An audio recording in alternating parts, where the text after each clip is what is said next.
I pledge allegiance to the flag of the United States of America and to the republic for which it stands, one nation, under God, indivisible, with liberty and justice for all.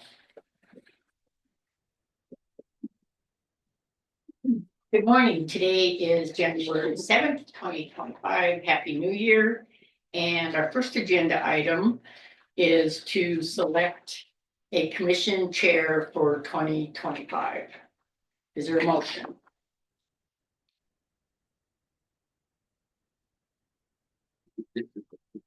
I will make the motion. I would motion, and I want to make a comment before I do, that I feel that in the selection of commission chair, it should be rotated. And I think that we need to take our responsibility and serve as chair and take our turns. And the reason I say this is that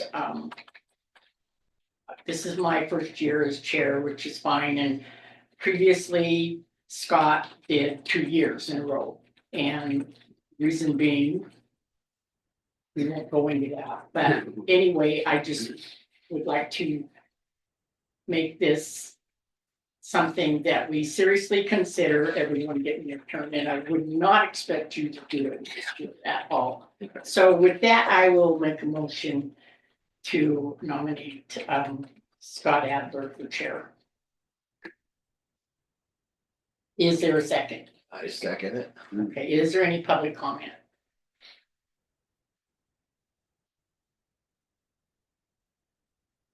Go ahead, Elena. Thank you, Elena Gagliano, for the record. And I agree with you, Blanche. It should be alternated. And so I agree with you. Thank you. All in favor? Aye. Aye. Did you say aye? Aye. Motion carried and passed. With that, I hand the gavel over. And Thank you, and I do agree, I think it should be rotated, shouldn't be that. All right, well, being on that, we'll go ahead right into the board of minutes. I'll make a motion that we accept the minutes from December 31st, 2024. Second it. Public comment? All in favor? Aye. Okay, that. Go to the correspondence. First one's a public meeting on EPA, because this is a result for Rumsey Mill.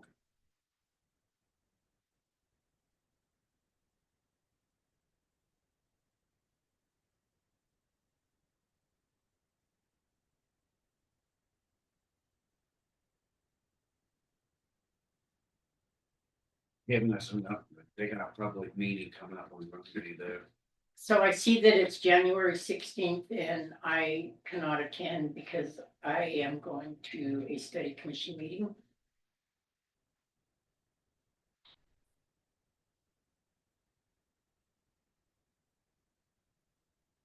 Coming from Eric. It's a note that Beaverhead Deer Lodge Working Group will not be meeting in January. Giving us an update, they're not gonna be, they haven't said when they come back February 5th.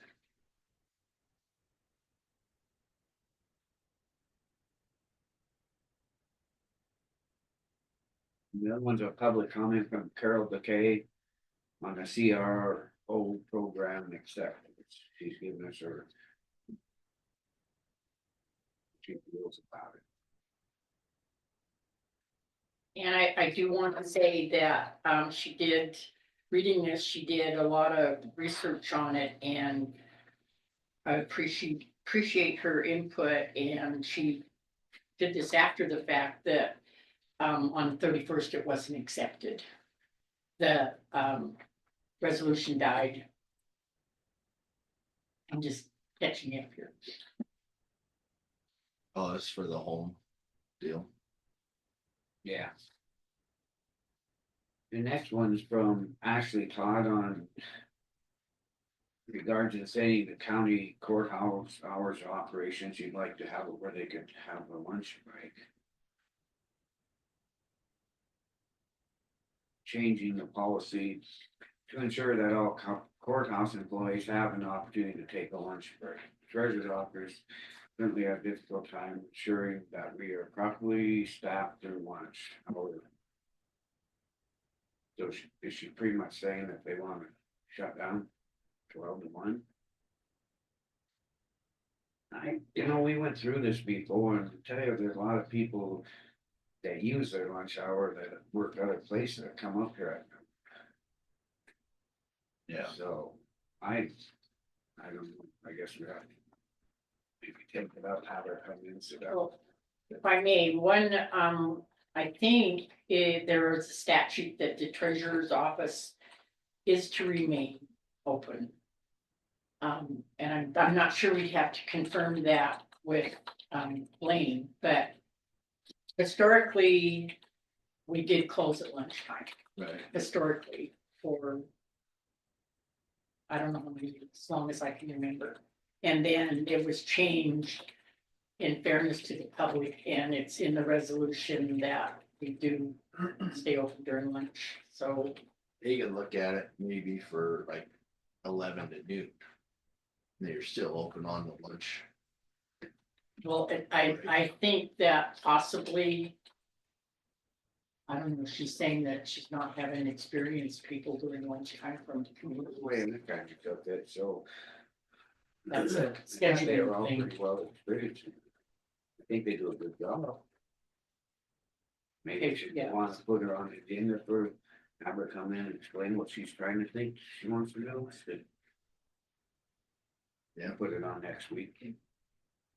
The next one's mileage went up 3 cents to 70 cents per mile. Mako just sent this. And it's set by the IRS, that set the standard mileage. And that's all we have for correspondence. Any public comment? Go ahead, Elena. Thank you. First, I have to say it's hard hearing you, Commissioner Adler.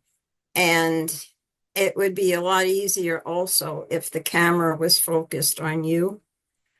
I just want to say that, easier to follow. As far as the lunch hour, the letter from the treasurer, Ashley, I think you can discuss it when the resolution comes up later today, where you establish the time that the courthouse will be closed and the different offices. So that could be discussed then, instead of holding off until next week. And then as far as the letter from Carol Bouquet, yes, it's after the fact, and I was just wondering if perhaps you're going to send her a letter answering her and thanking her and telling her that, the 31st is over and it was not supported. Anyway, that's just my comments regarding the correspondence. Thank you. Thank you, Elena. I want to tell you that I did respond to Carol's email, and so did Miranda. So we did respond with her, thanking her for her research and input. Okay, well, that's good, but that should be part of the record. I didn't hear you say that. Maybe I missed it. And then talking about the resolutions and picking the chair, the resolutions are going to have to be corrected because I believe they have you down as the chair still, Blanche. So that's going to be corrected. Thank you. He was chair at the first start of this meeting, Elaine, and that's the way it goes, and then we make. Yeah, but it's dated the resolution for 2025. And that was the first thing. So, and that would be another thing. As far as the resolutions are concerned, when it's a draft, I think it should say draft. So they don't get confused with when you do actually sign it with the changes. And I think that's something you should make a note of. Thank you. Thank you. See, making note too, if I may, these are first readings. When they go to be signed, which will be the second reading, the correct chairman will be on the resolution. Thank you. All right, well, being that it's on the correspondence, we'll go ahead and a public comment on matters with Commissioner. I'm here on behalf of the, Could you state your name? sure, Tom Room. Paul, I'm here on behalf of the Chamber of Commerce. And I'm glad Elena's on here this morning. The rail project that was proposed to come through, the county and make this lower rail line or this lower public rail line through Montana. I understood that we stood back from that. I think we talked about it some months ago. The chamber wanted to find out more about it. And I don't know if that's something that we gather from you folks or if we gather from Elena, but we'd like to know more about it and we'd like to, I mean, it's a little early to say, but what kind of support does it need? What's it looking for? And I know that you guys were engaged for a while, but stepped away from it, if I understood correctly. And I was elected by the chamber to come and find out what is at stake there, what really is going on. And I don't know that maybe we've missed some meetings, maybe we've missed some informational opportunities, but we think it's something that maybe we should consider before we disassociate ourselves as a county. And we just want to find out more about it. And I don't know where we should go for that or who we should talk to. Well, I think they're supposed to have another meeting on it. They sent us some stuff and they're still looking into it. Really, And being that MRL changed over to BNSF. yeah. You know, that's a big thing there. So first you have to get hold of the new people, see what they're really thinking or see what they can actually do. So it slowed down this whole process, so to speak, when they did their changeover. Is there a point person for that? I mean, is there somebody that comes out and speaks to the counties about it?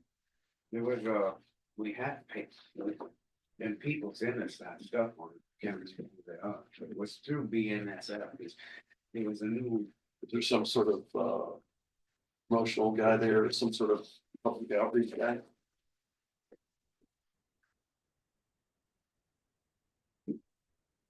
I don't think that is. this is the abandonment. That's the abandonment of the rail line through. That's a railing saying that Yeah. they're filing it in the BNS. I think they have to get a hold of BNSF first. I'm not sure. Okay, So we can try to figure out who to get a hold of there. What's his name? Jack in the office? Owens, Yeah, talk to him because he's. he knows who to talk to? Yeah. Okay, Yeah. all right. He's coming the 21st at 10. He might have a lot better. Oh, Jack is coming in here the 21st. Yep. Oh, wow, okay. If I may, I was against that being dropped. It was the other two commissioners who chose that they felt that it wasn't really helping Granite County at all in any way if there would not be a stop in Drummond. If that is that, because they were hoping for a stop in Drummond and they pretty much stated that there probably would not be a stop in Drummond. Hmm. So, and then they just decided which Elena,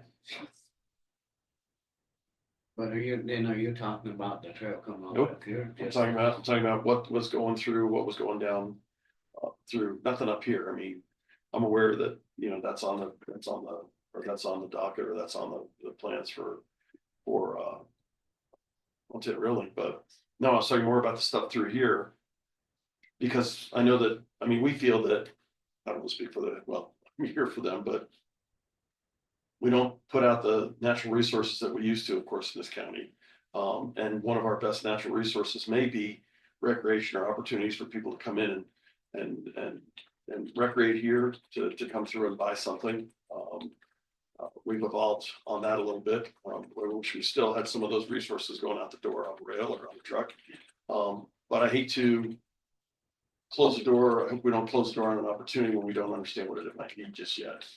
so And that's all. It may be not worth engaging, but it'd be nice to, there's a group of people that would like to know a little more about it. They could maybe lend some support to something or maybe research some stuff to see what the long-term effects are, if there's any traction or credibility there. Blanche? So right now, this plan is still to go through. To go through, but no What stop. what it is that Granite County doesn't have any input. Good. Because they pulled out. Good. But Elena has a comment. Go ahead, Elena. Thank you. I heard my name mentioned, and I'm sorry, I couldn't hear the person from the public. Is he with the chamber? Yes, Tom Rue, Elena, Tom. Okay, Tom. Thank you. sure. And then you know that I was the director for the Big Sky Passenger Rail Authority until, as Blanche said, 2 commissioners pulled out. And my push, as you know, was to get that short rail going from Drummond to Phillipsburg. And as it stands now, Drummond did contribute. So they're still sort of kind of on the table. They'd made their contribution. Phillipsburg, I don't know what they're doing. I haven't seen anything from Phillipsburg, but I did get an email from Dave Strohmeyer, who's the chairman of Big Sky Passenger Rail Authority, and he wanted to know if there would be a different response with the new commissioner taking office. And so what I can do is I can have you speak with him, or I can have him call you, or I can send you the information. You can go to bigskypassengerrail.org. As a matter of fact, they're having the monthly board meeting on the 8th, tomorrow. It's 11:30, and anybody can be there. They'll take comments and questions, and if you'd like to do that, you're welcome to do that. So any questions, I think you have my number or email, you can give me a call. And I do. appreciate you coming before the commissioners. Thank you. The gentleman that you mentioned, you said was Dave Froman? Strohmeyer, Oh, excuse me. okay? Good, Thank you. You're welcome, and thank you again, Tom. sure. Got what we need. We won't take much more time. Thank you. All right, appreciate it. Appreciate what y'all do. Thank you. All right, you good. Any other public comment? Thank you.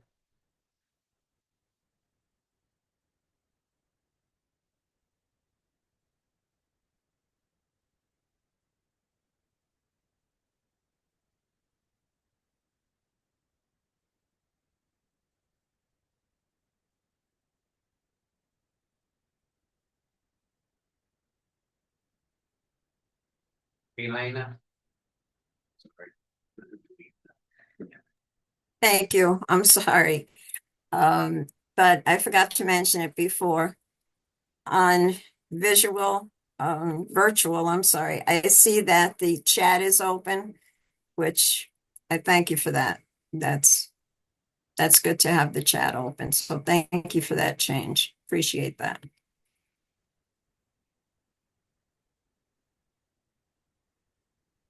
Go ahead right into weekly report with Road and Bridge Superintendent Paul. Paul's here. Where it bombs now. Everybody's out plowing, snowing, just cleaning the roads up.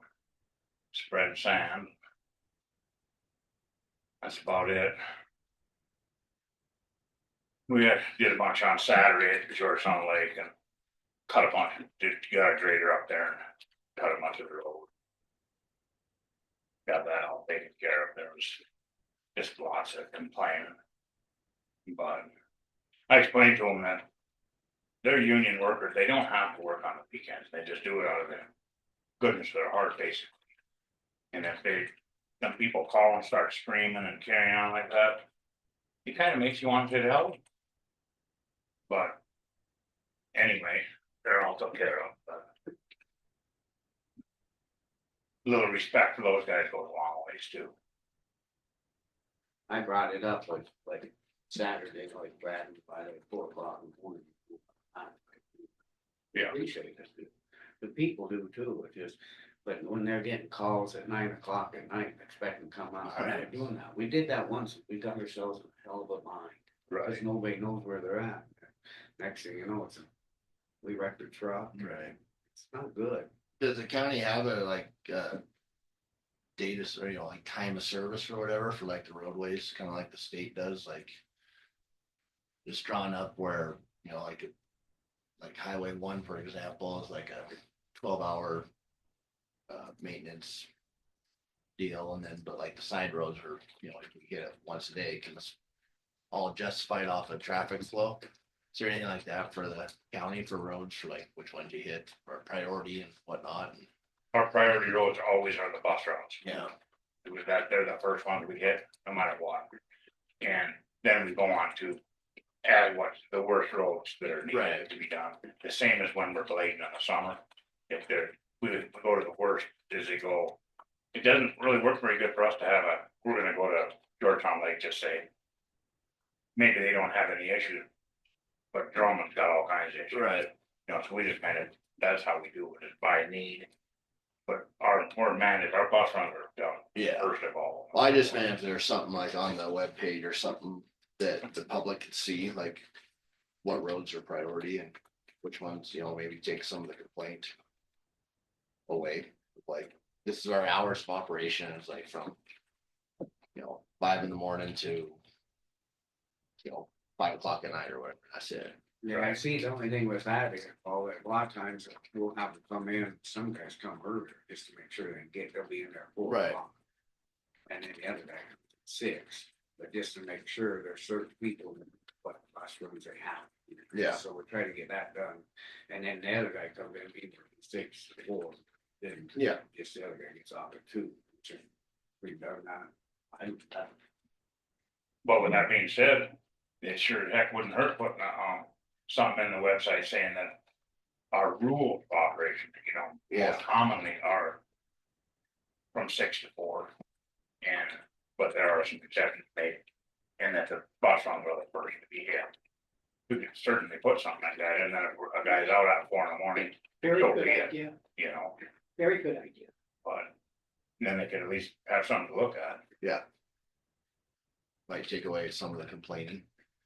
It won't, but I mean, they'll have something to look at. Well, think positive. I always do, believe me. I mean, it always works out at the end, no matter what. It's gonna bring it to the attention that maybe if it works out better, or see what your thoughts was, if somebody lives up here, can they just work up here instead of sending them down there? Or if they live down there, just stay there, not send them up here. Everybody works together, we went through that years ago. And then they get to that point where I'm not going down there because I work out of this shop. And I fought that when I first started here, and now everybody works together. And that's just how it's been. We just leave everybody working together, that way there isn't any complaints. Brad, you're gonna go out to the Middle Fork today. Well, I'm at Hall, that's mine, I'm supposed to be at Hall, no, Brad, you're going to the Middle Fork today. And it just works for me by far the best, just leaving them where they are, and I tell them where to go. So where are they? Where do you have them working at? They have on every road. I got, like who, In particular, I know who you have up here and who you have down there. I have, today I got David and Kim in the lower valley, and I got Dave and Jim and John and Jake in the upper valley, And Brad. and Brad's off, So you have, Brad's off, yeah, you have D2 up here correct, and David down there. Yeah. And D2 lives in Drummond. I live in Maxville, I'm all over that place too. Yeah, but you're the superintendent. You Well, have. to go I know, all over I know, the but- place. I'm just saying, They've just got their routes and that's where they're at, they're all plowing snow. I saw this deal on the agenda about rotating the crews, so I went to every guy that works for me that was at work. And I asked them if any of them, if they had any problem with what they were doing, and every one of them said they have zero problem with what they're doing. And if they've got a complaint, they need to come to me with a complaint. And Okay, may I stop you right now? Because you're getting this all wrong. You're getting the agenda item all wrong. It wasn't about going to every employee and making sure they're okay with it. It was about training for employees that didn't have it, so. And I don't know if I should be saying this right now, but I talked with Scott and he said that you were upset with the agenda item yeah, because, and he wasn't there, but you didn't call me and ask me about it. but figured we'd be this on here, I figured we'd be talking about it today. Well, we But- are. The Yeah. biggest thing is here, let's not, everybody just take a breath here, say, biggest thing is that I understood what it said about this rotating, is just to get them other guys to learn how to run the other equipment. It's not about rotating guys, but Yeah. knowing other pieces of equipment, like the graders. I mean, we got guys that are gonna retire, we need to have guys that can step up and run, that's what the money. Right, and we've got them that can step up, they can run right now, right? If our two oldest guys retired this morning, I got feelings for them, qualified grader operators for them. And I think we're just gonna have to keep trying to get them all the experience every time we can, we're gonna just have to step up, and get them in fast, because you and I both know you don't learn to run a grader in No, one day. but you don't learn, I mean, first you need to learn how to run a loader and you gotta learn how to run the other stuff. You can't just move into the hardest thing there is to run, you know? Yeah, also you gotta, 100% everybody's gotta be able to run everything, that's for sure. Yeah. You wanna be able to, And it no wasn't, matter who Blanche- it is. it wasn't Blanche that did this, it was Chuck and I, when Chuck brought it to our attention that he wanted to rotate, but. It wasn't to move that, it's just to get more experience on each piece of equipment, it's not moving these guys, Yeah, not into that. I mean, we can do what, the guys know what they're supposed to do, they have their roles. And if we start moving around, and right now, these guys all drive their own trucks. I mean, they're county trucks, but they stay in one. You start putting a guy in. Just say one guy goes into this guy's truck, and he shows up tomorrow, it's like. Something broke, well. Stay in the trucks yard, you know what they do, and then go from there, that's my opinion. period. So the one thing that I understand, the employee that was plowing on Friday got stuck and I think that's from inexperience. Yes, and It's no, wrong. Inexperience. From an accident. Hmm. No, What do you mean an accident? he's got plenty of experience. He, I would encourage you to close the meeting if Yeah. you're gonna talk about employees. yeah, as I was just gonna say, Yeah. we don't want him, but, it was just one of them unfortunate things. you know, glad nobody got hurt, nothing got tore up. We'll leave it at that, that would, Yeah. so, no, I understand. The only, I just want Paul to understand that, and I'm thinking you're assuming that it was me that brought all this up and was creating some kind of problem. You know, I'm good, I don't have any problem at all. Okay. It's Period not at all. her, it wasn't her, it was Yeah. Chuck. And then with input from Paul last week, they're not getting the training, and when there's no snow, how are we gonna get them trained? And one thing, you did send an experienced person to the training instead of sending someone that really needed the training. They didn't wanna go, What do you mean they didn't wanna go? they didn't wanna go. So is that something that they can choose for themselves whether they wanna go or not? Or is that something that the commissioner wanted them to do training and it's in their job description? Okay, but then you tell me what to do. When they say, I don't wanna go because I fall asleep in the class and I'll just sleep through it, so there's no sense in sending me, what do you do? In that case, you say, well, this is part of policy, you need the training and you're going. Okay. Seriously, No, I'm good with that, I mean, this And is, if you have to, I guess, then last, you know, I understand both sides of this. But if a person gets in this, just have them sign something saying they don't want, well, then you have proof. Then it's not hearsay. And they got and hand it to us, so then we'll say, no, you need to go. This is the whole thing. This is what we're talking about, getting experience. Well, and the training wasn't all classroom training. There was hands-on too. Yeah. And they probably didn't even know that. Oh, they know. They- Well, your attitude right here is. No, but I'm just saying that I know who you're talking about. And we gotta watch I know what we're it. saying. Let's- 100% know it. What you could say is the commission has directed me to have you go, so then, yeah. it's- I got zero problem with that. Okay, you're going. Here it is.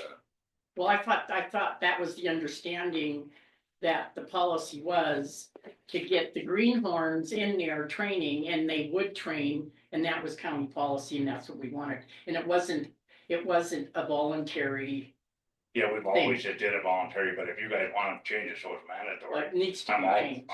I'm fine with that, absolutely. And then if they don't want it, then they can sign something saying, but we're still saying, no, you need to go, because you're the ones that are complaining you're not getting this and that. And if But they I don't think want, we're getting a little out of, somebody's gonna slip and say a name and then. if they don't wanna go, this is in there, that should be reason for, Termination. That's well, it. not It's termination, It's but- insubordination, this could be Yeah. subject to discipline. just, yeah. Do you agree? Yeah, Well, I don't think there'd be a problem at all. We just make it mandatory, it's mandatory. I think Yeah. It's not an option. right. And then. Yeah, you're so that- going And that's Okay. that's easy, I see that was misunderstood, but For they sure. need to realize, yeah. No, okay, next one, go to say you're going, you're going. Pick who's gonna go and do it. What's going on in the solid waste? Actually, pretty smooth. Pretty quiet. They gonna burn? Somebody was asking the other day, because they got so much down the ground, I said, well, Billy gets a little more weather, I don't. Yeah, Ashley's working on the burn permits, believe. Oh, so. When we get them, I tried calling Chad Laus on the way in here. Couldn't get over. Did you see my email from yesterday?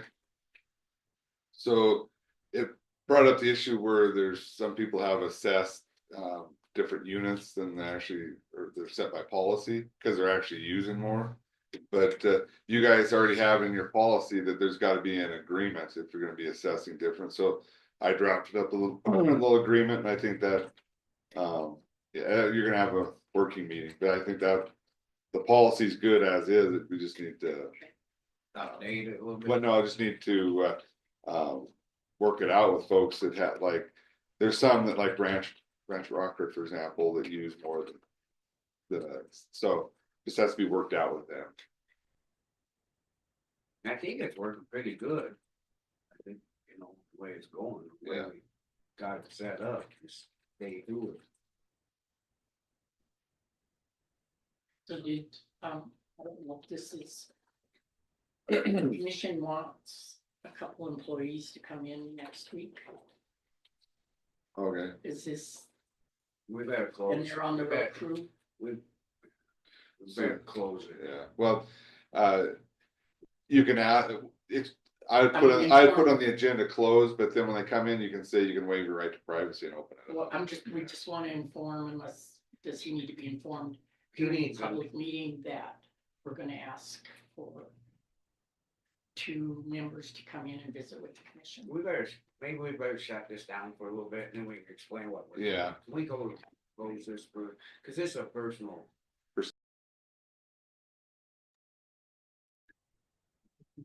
Oh, okay, all right. Or. You're confusing me here. I won't take much of me. Back on and, one more quick note on the time cards. Could you have them write down a little bit what they do, where they're going? Some of these that you don't understand.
All right, see you guys. Have a good one.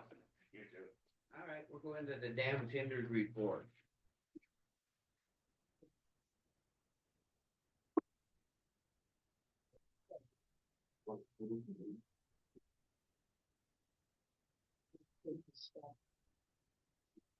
Your, I'll have your papers.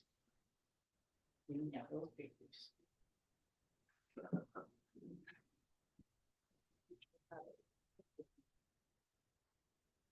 Okay, the dam's at 12.12 full.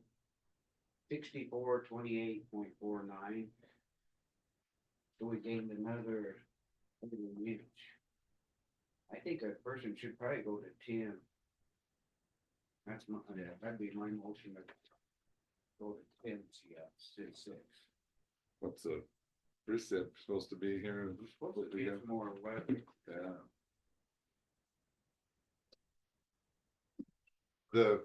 The folks from the lake were good with 10. So I think the folks from the lake were good with 10 a while ago, so. Well, we're gaining pretty good. I just think that, you know, we gotta try to make some money. Make some money, yeah. It's just- So you need a motion on that? I Yeah. motion it. You made the motion. I will second it. Any public comment? Being none, all in favor? Aye. So we're at, go to 10. Could you get a hold of Paul Jones? 80?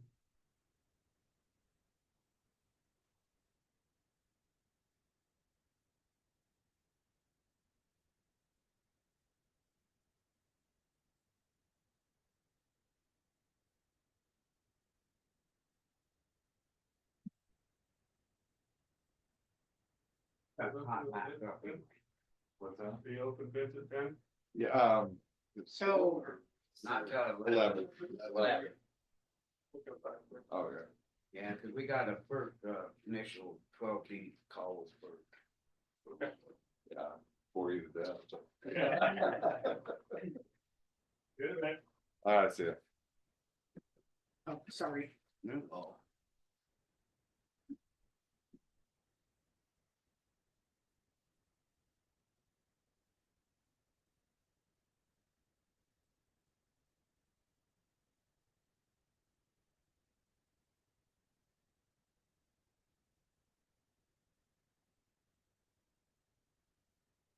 Santa Claus for him. This is from, Well, I'm gonna talk about the dam tender. I think when we talk to, on this next agenda item, when we get them on the phone. Kinda need to explain to them that. Like. Call and talk to us. Kinda leave the dam tender alone. He's who's getting, doing that? Perk is? and he's getting kinda worried that he might say something and he shouldn't, Yeah. you know, and I mean, he's not hiding nothing, but I think they need to talk to us and leave. Done that in the past, have they? That And they month? really started. Oh, okay. I talked to him twice. Last night I did, and the other day, he just thought if I'd bring it up, I said, well, we're gonna talk. He said he'd come in. He just worried that they're asking him stuff and he's not, you know, Yeah, we need to be talking to us. he's your employee. I told him I'd bring that up today. He does a really good job. We need to keep him, otherwise he's gonna So, lose. yeah, He's gonna try to get that paint into stuff. He just been kinda tight of it. is that Talon? No, Jared, Oh, he's a good guy. He does do a good job. Calvin, he works for, liquid hydro. oh. he's the one that just the blow Calvin does, and then Jared, he's just a dam, he goes up, checks the predominant, keeps an eye on the dam.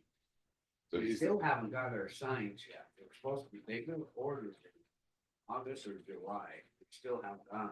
About to the point where might want to have Jackie give him deadline and that, Jeez. yeah, give on. she's probably on here. She's on. So how does it get notified to FERC about take my name off and put Scott's on there for chairperson? Does Miranda do that? Yeah, she just lets Doug was. It's just an email. Oh, Put my name on. do you have his email? You don't. Jackie just Uh, texted, to you wanna know his flash the chair Douglas for the year, Johnson. we need to let the state know I'm you're sure. signing a task order, so. Gotta let Jackie, I'll tell Jackie, oh, she's on it. Scott, you said Douglas Johnson, the email goes to? Yeah. Okay. Yeah, and then they get a hold of everybody and change it. Sometimes it takes a little bit.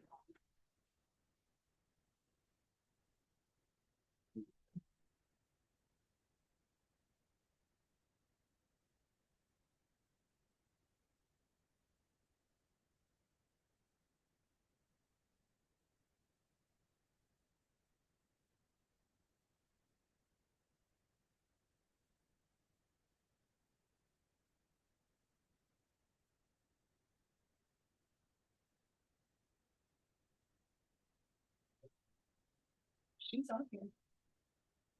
Host.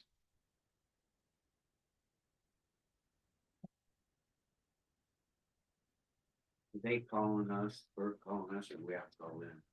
Green usually Ye- calls. Yeah, I figured they'd be on here by now.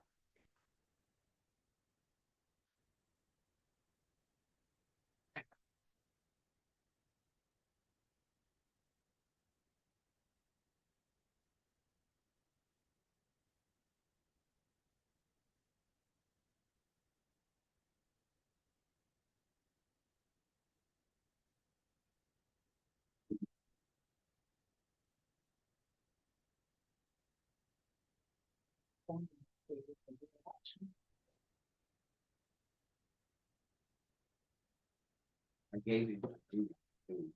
Yeah. Good dog.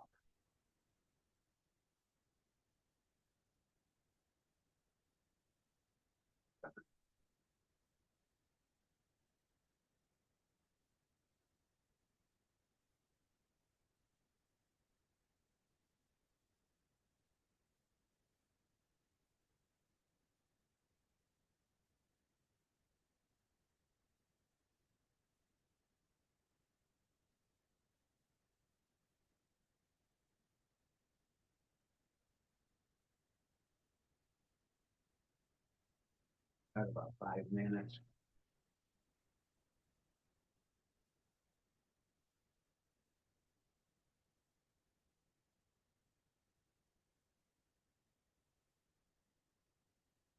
They getting on Zoom or calling you? They usually call in. We can see him there, yeah.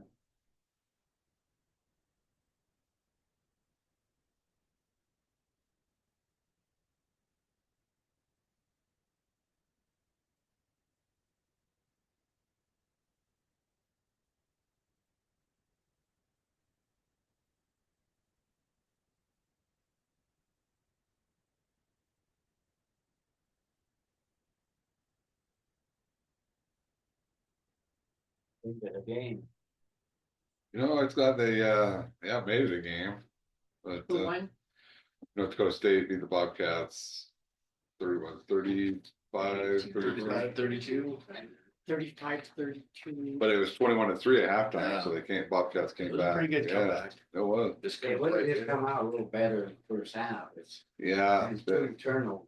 A lot of people are ripping on them, saying they're trying to run right at the North Dakota State middle of their defense. I mean, yeah, they should have been doing other stuff at the start, but oh, Yeah.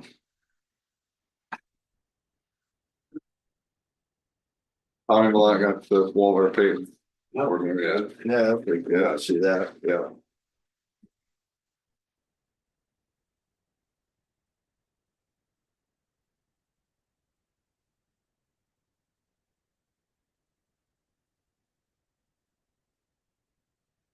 Well, say Regis hit a lot of threes. Yeah. They go inside much at all, or No, not really. yeah, They're trying, they live and die for those threes. yeah. I don't know, I just knew we couldn't man up with them, I'd stay in that zone. Yeah, I mean, they were I mean, they were making bank shots from like 5 feet deep. Or Yeah, like, oh, wow. she's not right, but our defense actually played pretty good. Our offense was not good. Still missing a lot of bunnies. Yeah, I mean, we shot 40%. St. Lee just dropped good.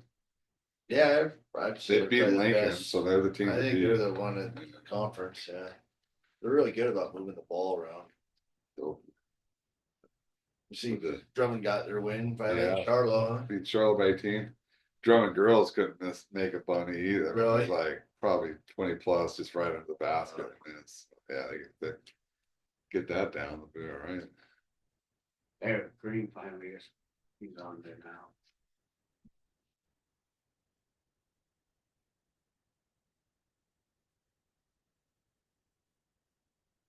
There's something in the statutes that the treasurer's office has to be open for full 8 hours. Well, I'll double check. I think it just has to be open with the courthouse, but yeah. Are you on there, Green? Yes, I'm here. Good morning. Morning. We're a minute early, but we'll go ahead and get started with this. Okay. I think we're gonna wait. Doug Johnson should be joining us, also the regional engineer, for this conversation. So, hang on a second. There we go. Camera's on. Morning, everybody. So before we're gonna give Doug a minute to pop on before we get rolling. Happy New Year to everybody. You do. Appreciate that. Kareem, just for your information, Scott Adler is our new chairperson. Okay. As is done in the past, if Scott's going to be the primary contact, Mr. Adler is going to be the contact. You just need to resubmit the form, the primary contact form for the project. Okay. That need to be emailed or filed. It needs to be filed, please. I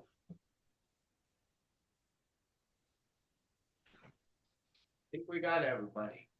I think we do. Alrighty. I see Doug. I see Katie. All right. So the purpose of this conversation is to run through a quick agenda for the on the reminder letter, for the comprehensive assessment, for the Flint Creek project. I do have a script I need to kind of go through that I will be going through. But throughout that script, please do, if you have any questions, you can just pause me and ask, or I'll try to stop every couple of seconds, every minute or so, to give everyone a chance to ask a question if there's any questions. The idea of this first coordination call is again to get the licensee, this being Granite County, prepared for the comprehensive assessment of the Part 12. So that's going to be scheduled. We'll go over the dates in a minute here or so. But there's quite a bit of things that need to happen as part of comprehensive assessment. This is a relatively new process for the Part 12. This will be completely different from the last Part 12 process the county had gone through, or the project has gone through. So it's really important to review the letter that was sent out in December. There's a lot of information in there, refers to the guidelines. Again, I'm going to cover this in a minute or so.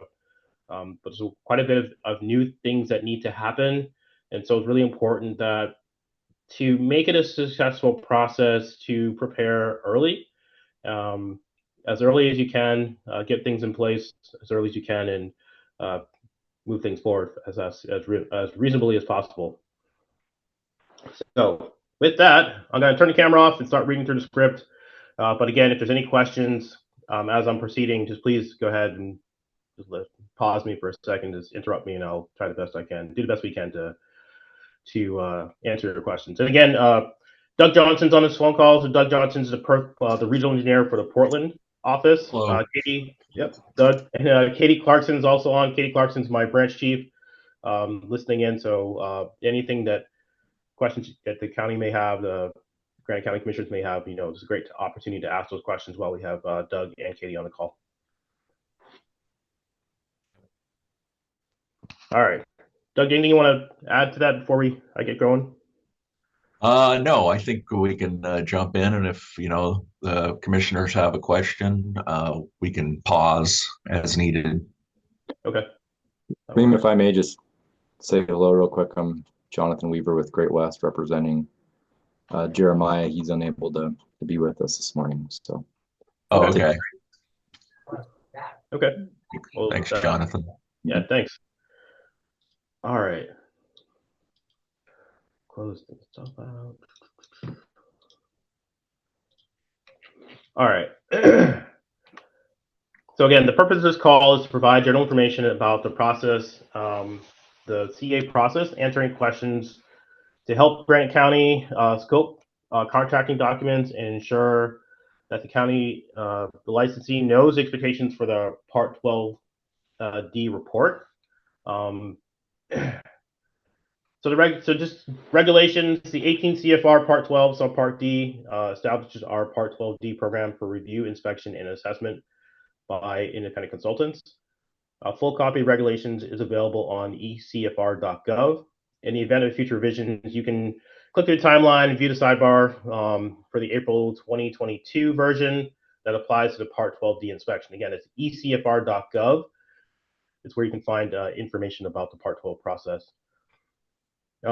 We encourage you to read the guidelines in detail. The letter provided a few high points, but there's a great deal of information that you need to understand, complete the CA successfully. Chapter 15 of the guidelines provides information about the format and contents of the supporting technical information document and the digital project archive, that's the STID and the DPA. Chapter 16 provides information about the Part 12D program, including the various steps in the process and the format and contents of required submittals. Chapter 17 of the engineering guidelines provides detailed information about the potential failure modes analysis, the PFMA process. And Chapter 18 provides detailed information about the Level 2 risk analysis, which we refer to as the L2RA. So again, those are chapters 15, chapter 16, chapter 17, and chapter 18. They're all applicable to this Part 12 CA process. So the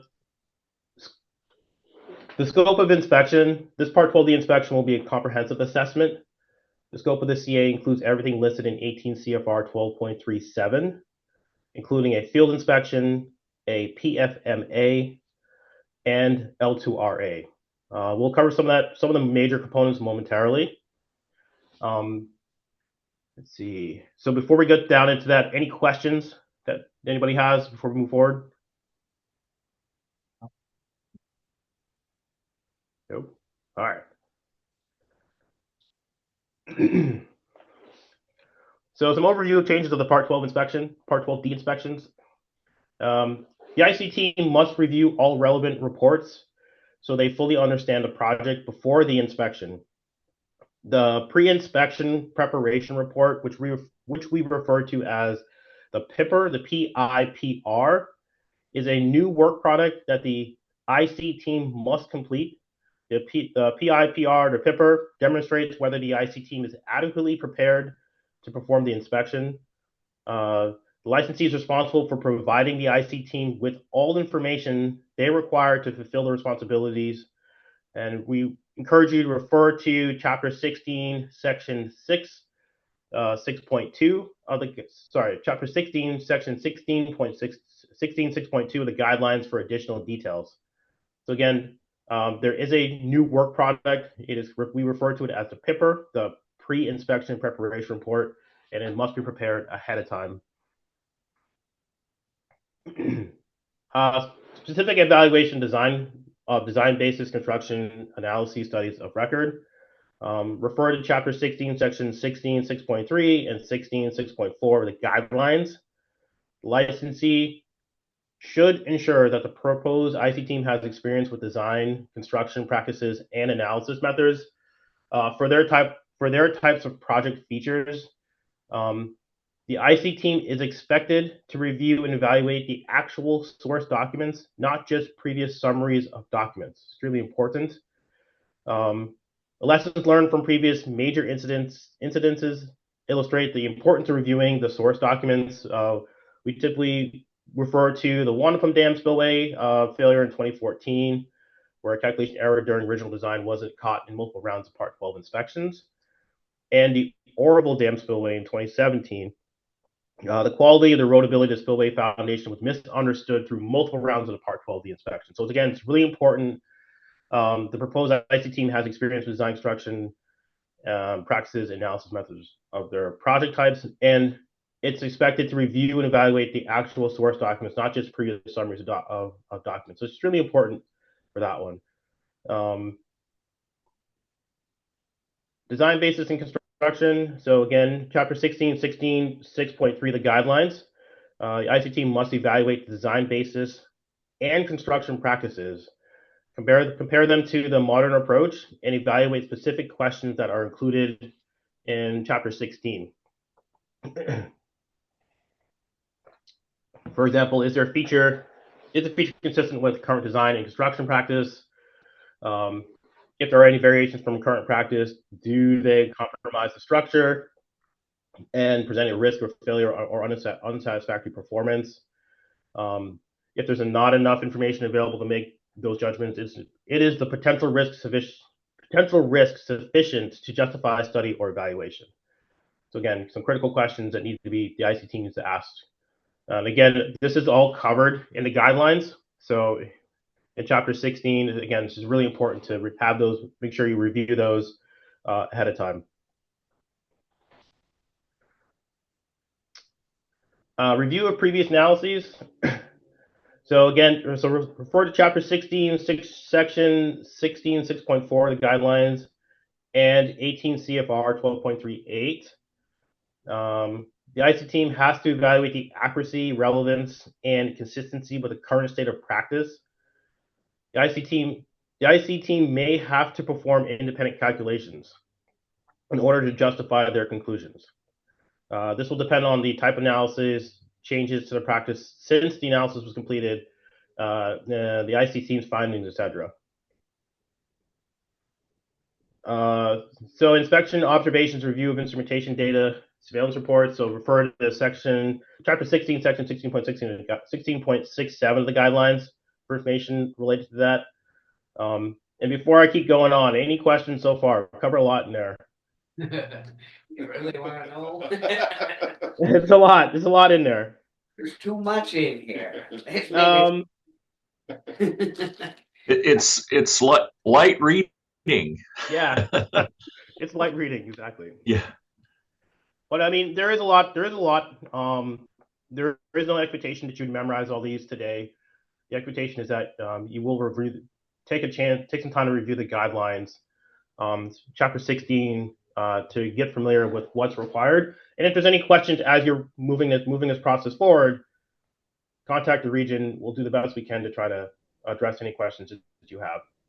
Hey, Kareem, one question real quick. You probably Sure. said it, but the chapter 16 of the guidelines, that's a different document than the CFR? Yes.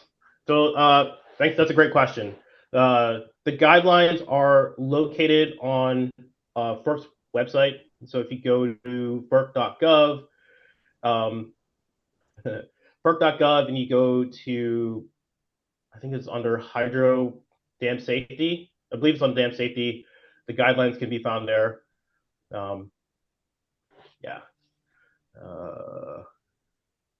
Yes. Bear with me for a second. FERC.gov. Industries and data. Under dam safety inspections, hydropower, regulations, guidelines, and manuals. Engineering guidelines, evaluation of hydro projects. It's in there. So what I will do is... I got it. Thanks. You got it? Okay. Okay. All right. We're going to keep moving forward. If there's no other questions or comments. Okay. Field inspection.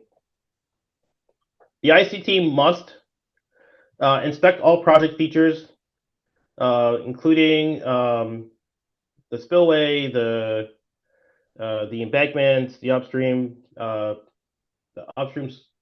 reservoir slopes, and I believe to the powerhouse. Yeah. But we can, again, if any questions about what should be inspected as part of the scoping process, just reach out to us and ask us. We'll do the best we can to provide clarity on that. Yeah, inspect all project features, inspect all portions of the reservoir rim that can contribute to the initiating conditions for potential failure modes. So I believe in the previous part 12, there's a PFM number 23, which is category 4. So it's important just to review that one to determine if inspection needs to happen in the upstream. Inspect the spillway chute to the extent practicable. If access is difficult, the IC team can review a recent close-up inspection report by a qualified special inspection team.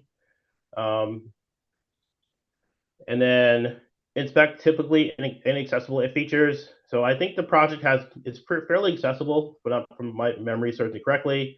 But just make sure that we don't get access to the valve vault does occur as part of the inspection. All right, instrumentation, data, and surveillance.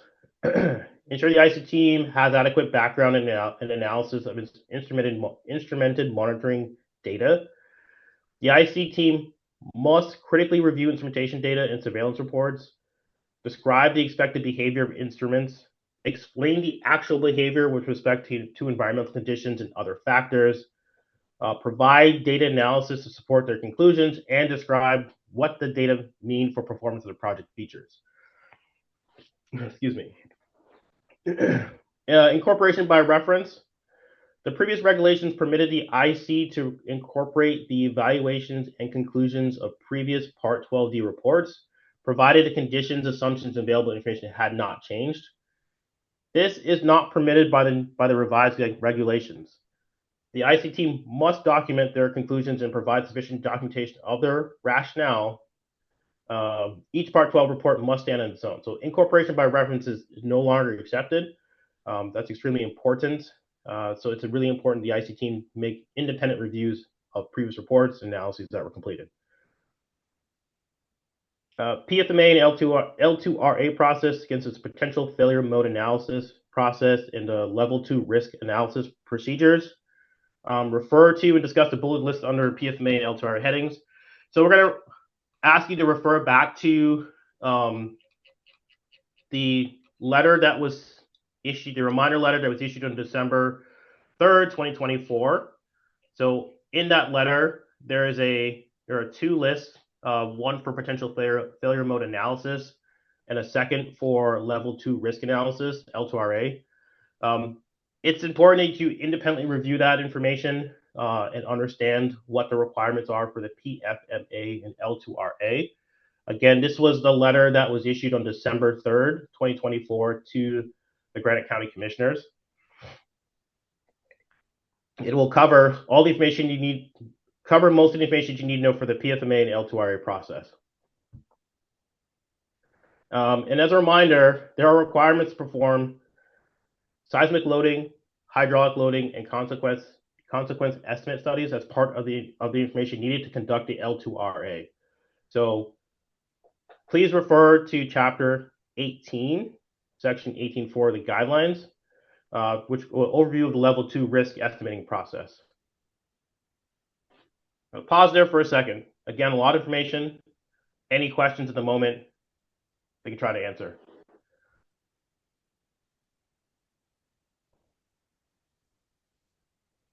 It's a lot.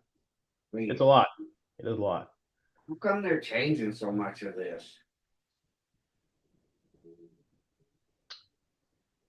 I mean, they just keep wanting more and more and more. And I just, wow, I don't know how we're ever gonna do it all. How are you gonna afford it all? I mean, it's pretty much breaking us. Well, the reason it all got changed was that failure of Oroville, but then the dam up in Michigan that failed, and we had an internal review that said these Part 12s under the old system weren't doing the job. So we're missing things. So the idea was to do these deep dives every 10 years, and then every other 5-year period, you would have a easier, lighter inspection. So that's kind of where it came from. It seems though it just keeps coming and more, and just because somebody missed something, we gotta pay for it. And we're getting all these orders, you gotta do this, you gotta do that. We don't have the money to do all this. Yeah, I understand. Want us to find another person to do our this part 12. And we've had somebody, now we can't have them, now we gotta go find somebody else. That's just a bunch of crap. I mean, Yeah, it's don't end. Oh, I get frustrated. I understand. Regulations on this are just completely out of hand. Yeah. Right. Well, you do. Go ahead. No, I was gonna say, Doug. It's a challenge. Challenge, hell, it's worse than that. Go ahead. No, that's fine. It's a challenge. We've heard similar comments from other licensees. But like Doug was saying, the failures of those previous projects has initiated a deeper dive. So yes, this is a bigger process. This is a deep dive process. The CA is a little bit more involved. But this is once every 10 years. The first one's always the more challenging one for the CAs because it's a lot to get organized and pulled together. But once you get through the first one, the next one should be a PI, and which is a periodic inspection. That'll be a lighter lift, and the next CA, 10 years after that, or 5 years after that, should be a little bit less involved. These first ones are definitely more challenging. You come up with all this stuff. How did I come up with it? I didn't come up with it. I mean, so this refers back to what Doug was talking about in terms of the failures that have happened in previous projects, and the need to make adjustments with the time. And we were audited by the Department of Energy Inspector General's office, so some of that came out of that item. I mean, it does seem like, well, somebody else screwed up. Why do I have to pay for it? But I think there's a real value in these more detailed inspections because things in the old system were getting missed. And you get a risk assessment to understand what's really important at your project, and maybe highlight what needs to be done on monitoring and instrumentation. But I understand it's painful. It's not, you guys are a small dam owner, and if it was Idaho Power or Montana Power, it would be for them, it's just part of doing business. But it just goes to you have a small project that doesn't generate a lot of revenue, and it's hard to get the costs to be offset. Yeah, if we could just do it the way we want to, it would be different. We got too many other people involved. We got to answer to too damn many people.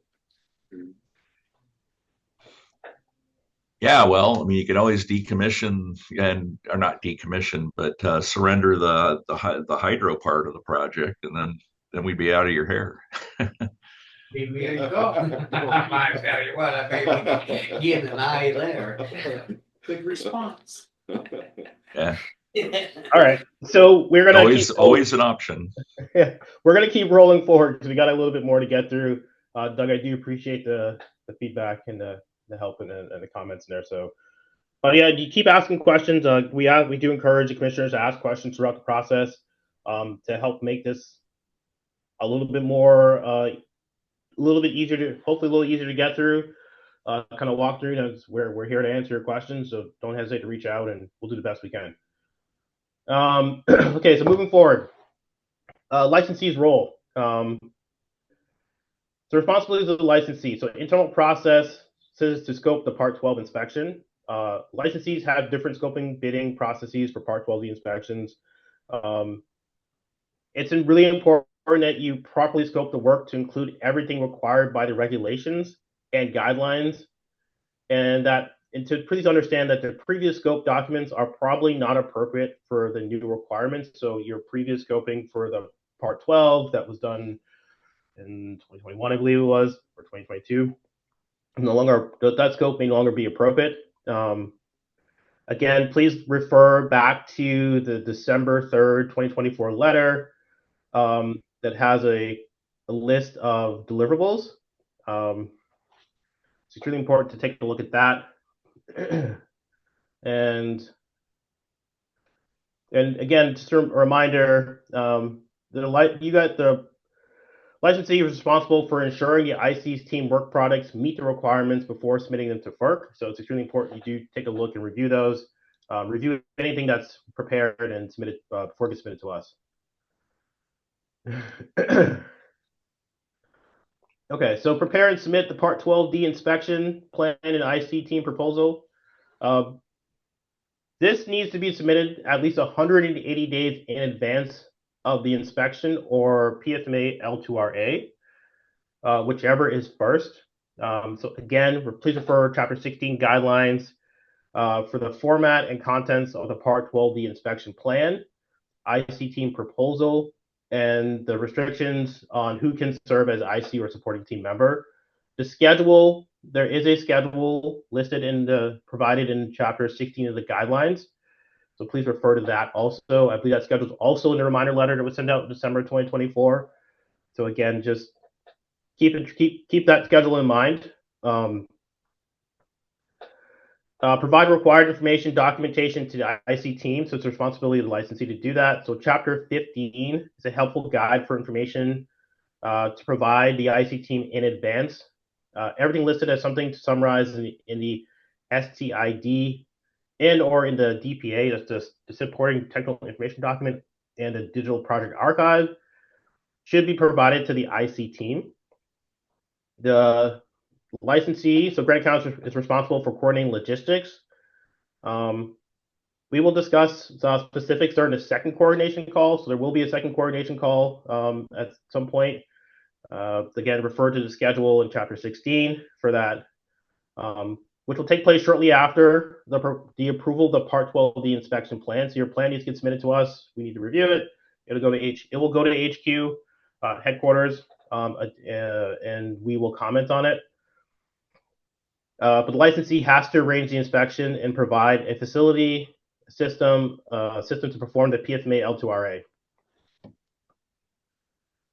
Okay, moving forward, submit the IC team's CA PIPR. So again, comprehensive assessment pre-inspection preparation report is due at least 30 days in advance of the first activity. This deadline is specified in the regulations and was set to provide the IC team as much time as possible to prepare based on the timing shown in Chapter 16. The IC team will have at least 75 days after the second coordination call, but at most 120 days to prepare the CA PIPR. Again, that's a comprehensive assessment pre-inspection preparation report. Submitting the Part 12 inspection plan more than 100 days in advance would increase the available time to prepare the PIPR. So the sooner you can get it to us, the better. Failure to submit the PIPR by this deadline will result in postponement of the inspection, and that will not constitute good cause for extension of time for the Part 12D report. Again, this is all discussed in Chapter 16 of the guidelines, so we encourage you to review those. After the PIPR is submitted, D2SI, which is the Portland Regional Office here, Dam Safety, will perform an expedited review of the PIPR to ensure the IC team is prepared, and will inform the licensee that if the inspection has to be postponed. If we do not respond within 14 days, the PIPR is accepted by default, and the inspection may proceed as scheduled. So again, that's all discussed in Chapter 16 of the guidelines. We encourage you to take a look at those, review those in detail. There's more. Attend inspection and PFMA L2RA. Appropriate staff personnel should be available for the inspection in PFMA L2RA. Any of your dam safety or engineering staff should attend, so be the dam tender, your CDSC.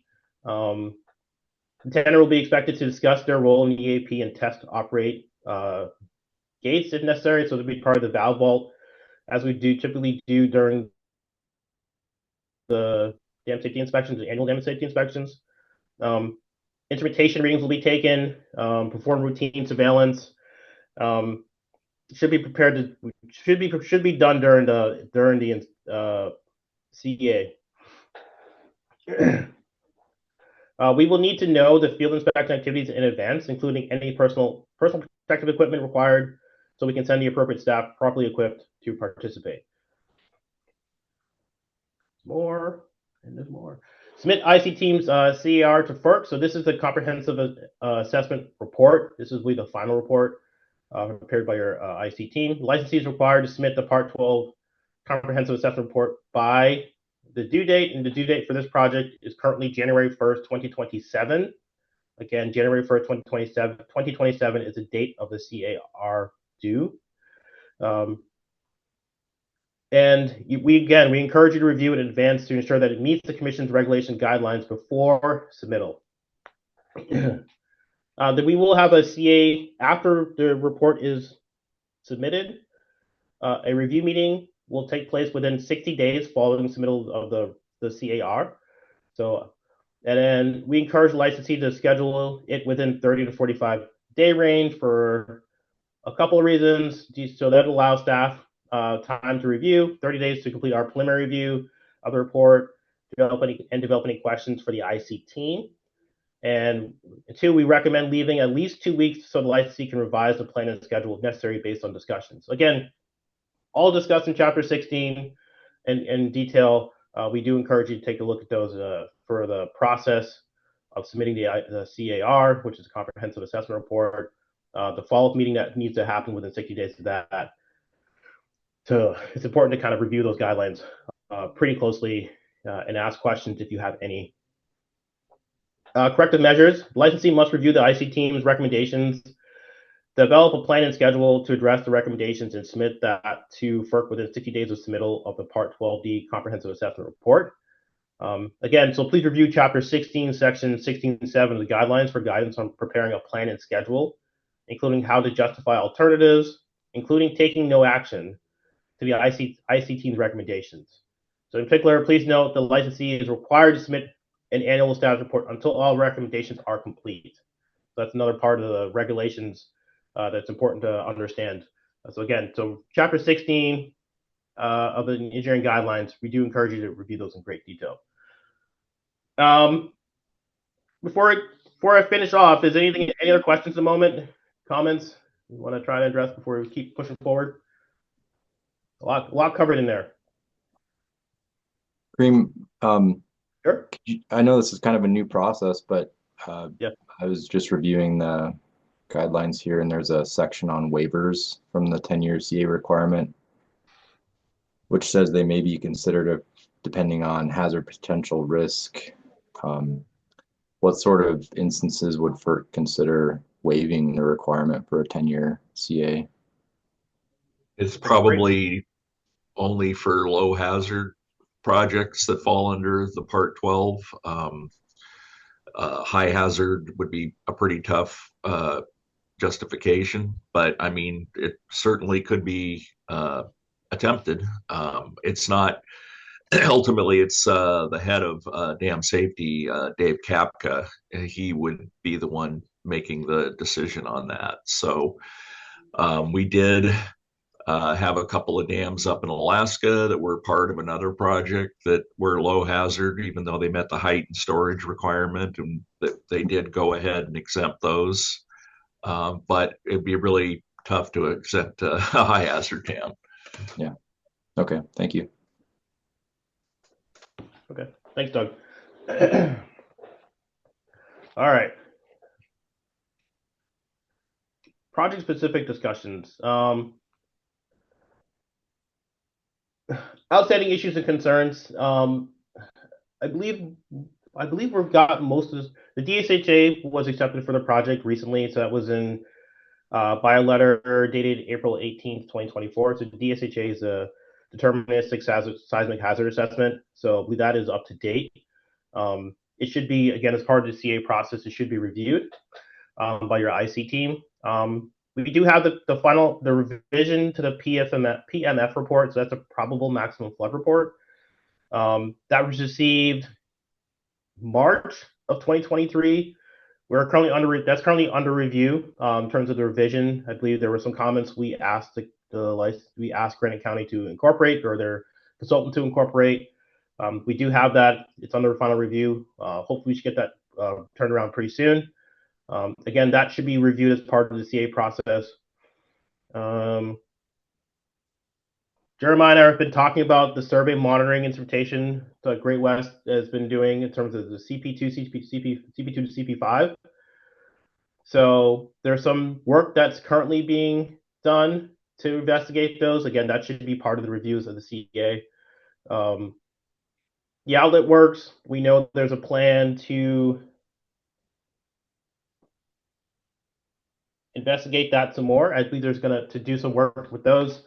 We're not going to get into detail about at the moment, but we've talked about this in the past. Some in terms of observations that were done as part of the dam safety inspection for 2024. So that reminder letter, that follow-up letter, there were some comments in there. We've been discussing that. Again, that should be brought to the attention of the IC team to have them look at that independently as well. Okay, and then moving forward, I think the last I had is timing and submittal activities. It's more of a question. This is more of a question to the county commissioners in terms of do you have a initial schedule in mind for when you would have Part 12 inspection plan submittal? Have an IC go out to find an IC and then have a plan submitted to us. You currently have like a kind of working schedule you're working off of, something you're thinking of, when you might want to do the field inspection? And late this summer, putting it out for request for proposals. Okay. Yeah. Jonathan may be able to weigh in on that. I'll have to check with Jeremiah. So Cream, you mentioned the January of 27. That's kind of the final end date for the CA report. Yes. Do you have any guidance on? Are there other milestones that we need to meet, or is that it from your perspective, and it's up to the county to figure out the schedule to meet that end date? Yeah, so that's a great question. There is a schedule. So based on that date, if you go to Chapter 16 of the engineering guidelines, and again in the letter that was issued in December, there's a timeline of activities. And so if you were to look at a timeline of activities, so based on the January 2027 date, January 1st, 2027 due date of the report, you can work backwards from there and figure out what your true milestones are, like the milestones, and then hopefully that to give you a little bit of a feeling for when things absolutely have to be done to meet that January 1st date. Okay. So timeline of activities, it's in the December 3rd, 2024 letter that was issued to Granite County. And that's on eLibrary. Does that answer your question, Jonathan? Yeah, I found the timeline there in Chapter 16. Yep. So I said use that as that should be used as a starting point for setting a schedule. But we do encourage licensees to schedule things earlier, just because of how life works. I mean, this is how things work sometimes. So it's important to give yourself some flexibility in there in the schedule. Yeah, and Karima, if I could jump in, I mean, I've inspected this project in the past, and I know you have some weather constraints, so you can't inspect it at just any old time. I mean, it gets trickier in the spring. So really working backwards from when you're going to schedule your inspection, I think the biggest hangup that we've been seeing is inspection plans have to come in 180 days prior to the first field activity. And so that is something to really be mindful of. We have not granted exceptions to that. So really keep that in mind when you're planning. That's not to say, there could be revisions to the inspection plan, but really the first inspection plan needs to come in 180 days prior to your probably what's going to be your field inspection. Field inspection is January 1, 2027. That's when the report is due. So usually the field inspection would be, I'm guessing, would be in the summer of 2026, but maybe earlier. But if you were aiming for a May inspection, you would want to have the inspection plan come in 180 days before, but the report itself is due in 2027. So on that one timeline of activities, the first milestone is initial coordination call. And the timing is within approximately 30 days of the date of this. Are we talking about the December 3rd letter of 2020? Yep, we're checking that off the list today, our initial coordination call. Okay, that's what we're doing right now. Yeah. Yep. And so the goal is really to help you all in the scoping of the selection of the IC team. And if you have any questions, and of course, it's, as Kareem mentioned, it's a lot to digest. So, you're always welcome to follow up if you have questions. I get it. And I was going to throw out there, I don't know how much you keep in touch with other licensees, but I know Northwestern Energy has gone through this process for the comprehensive assessments. And Kareem, I was going to ask you earlier, I can't remember, Montana DNRC is also going through this for the Broadwater project? They will be, yes. Yes. Yes, they're coming up pretty soon. So if you needed to chat with anyone, I know Northwestern for sure has gone through this process. Get that, Jonathan? I got that, yep. And I remember, Cream, you mentioned that the new process may exclude certain consultants. There's only a small subset of consultants who are qualified to perform these comprehensive assessments. Is that true? Could you speak more to that? Yeah, I can try to. I know Katie and Doug can definitely answer those, can talk to that some more. What we're trying to, so in the process, again, it's discussed in the guidelines. If you've had a previous IC do your previous IC for the project, they may be disqualified from doing this particular inspection. Again, it just depends on if they've done 2 in a row, what involvement they've had as a project since their previous inspection. That's important. Like, for example, the CDSC, because it's Jeremiah couldn't be the IC for the project, this one, right? But all that's discussed in the guidelines. So we do maintain a list of previously approved inspectors. It's on FERC's website. That doesn't mean that they're necessarily the best for your project, but it's a starting point if you're trying to figure out who's out there and who's done some work, who's been approved previously for an inspection as an IC. Right. Now, Kareem, I just want to follow up. So did Jeremiah do the previous 2 inspections? Jeremiah is J. Tom, who sadly passed away. Yeah. So I think, Kareem, you ruled Jeremiah out, but I'm not sure. He's the chief CDSE for the project. Oh, I'm sorry. Yes. Yeah, he's the contracted CDSE. Okay. Yeah. Yes. So he can't do it. Well, the idea is that a consultant, an independent consultant, shouldn't be reviewing work that they had done. Mhm. that's kind of a conflict of interest. And there are ways, if it's the same firm but a different engineer that doesn't interact with that person, there are ways to get around that. But that's the general gist of it. Yep. Jonathan, does that answer your question? Yep, yep. Is there an opportunity for FERC to review the scope of work before the county selects a consultant to do that? Just so we make sure we get off on the right foot? Or, I don't see that in the timeline, I guess. That's not normally our role. Okay. But we could informally possibly take a look, just to see if it's within the ballpark.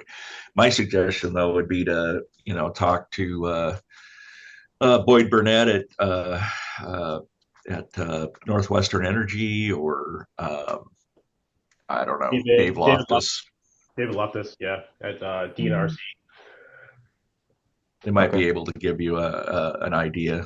That'd probably be a better thing. I mean, we don't want to be dictating on this part of it.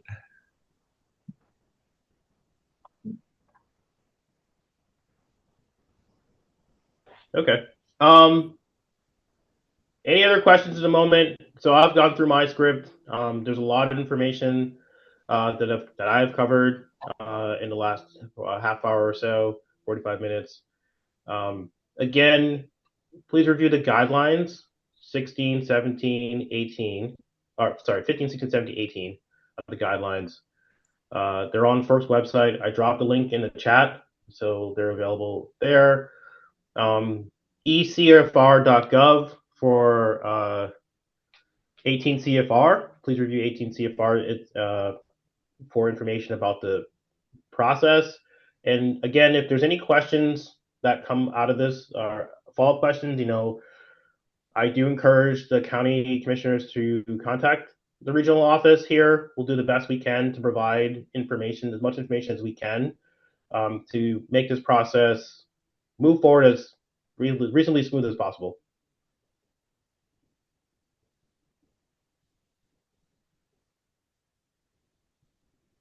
Yes, and thanks to the commissioners and Jonathan and everybody for their time on this. Yes. So. We done? Yes, we are done. We're done. Thank you. Yeah, other Thanks. questions? Jackie got anything or any public comment? We want to talk to him about the dam tender. Oh, hey, Corinne, could you make sure that you guys just directly come through us and don't go through the dam tender? He's getting frustrated because he's getting calls, and you need to just go through us and then we can pass it on or whatever. Yes. I haven't contacted the dam tender for anything specifically. He I've said not he been in contact. calls from FERC, and it's kind of frustrating because he's not sure how to answer some of the stuff. I just talked with him last night again, so we need to just go through us.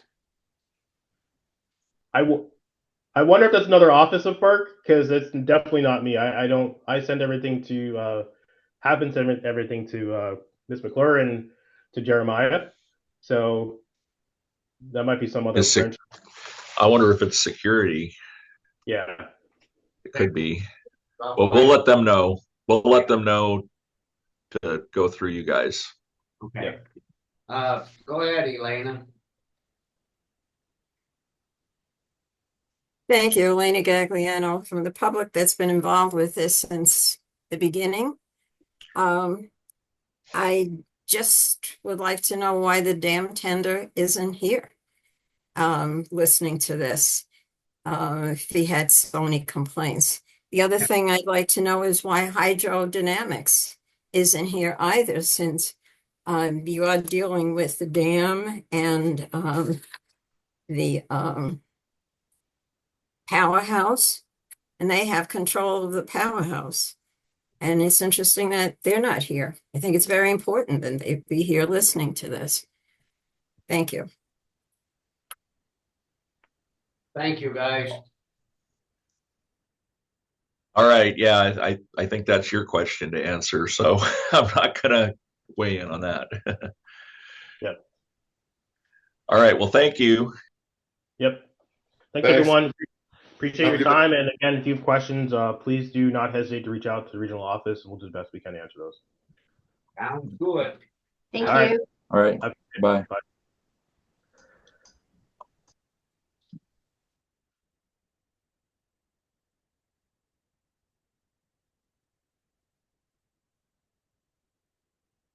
Got a few minutes before we go into the courthouse.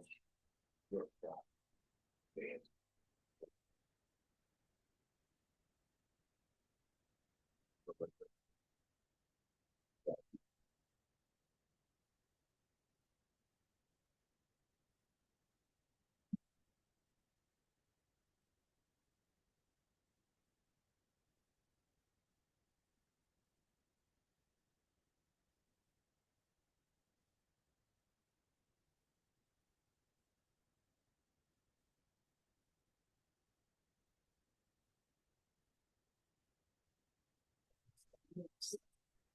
First one, consent's pretty broad too. Sign that.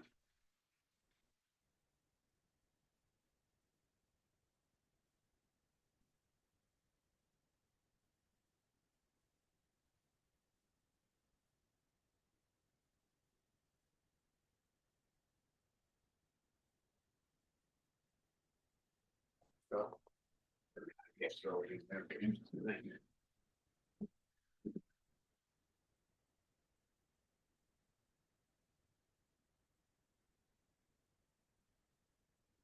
First day going.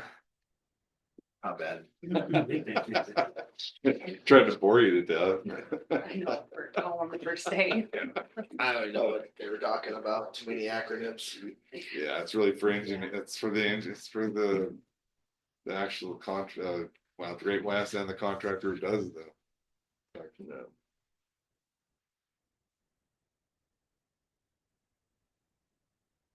This never stops. So I guess more and more, and that's why I threw that out, because they miss something that we're all paying for. Well, everyone needs their piece of pie. Well, maybe the Department of Government Efficiency will audit them. Yeah. Send a memo to those guys. Yeah, if they'll Heads audit up. them. These guys probably need audited. Well, they change everything, just like, we can't use the same person. Yeah. It's not easy to find these guys. Or cheap. Yeah, Oh, it's a lot of them. So we're having problems, right, finding, well, there's actually, I think, some people in Montana on that approved list, but guess we'll see, put it out for request for proposals and see if anyone puts in. So is a dam actually considered high risk then, or is it? Yeah, if you're, I understand like Willow Creek and, East Fork, they're just DNR, DNRC Right. regulates them, but yeah, If we weren't making money with it now. yeah, It's just like he said, give it, yeah. But you have the agreement with Flint Creek Hydro, so you can't decommission it, you'd be in breach of contract, so there's no. But, yeah, they were always gonna help, and they never have. Just drain it. so when Montana Power gave it to Granite County and they accepted it, it created a dam situation. That's but we've looked at that contract every which way, because there's case law basically, if when you're negotiating a contract, if you don't foresee how high things are gonna go or whatever, then potentially modify the contract. Have the experts look at that, and then it's like, didn't think we had an Chance. argument on that. we have any bids?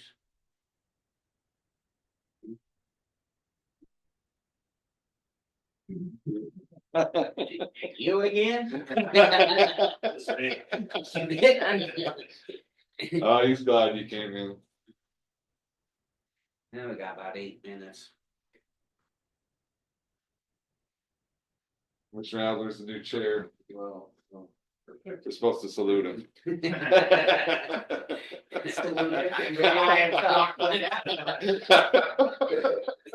Oh, yeah. Cool.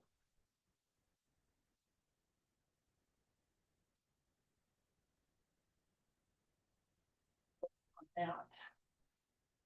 Is there a map that shows the school route?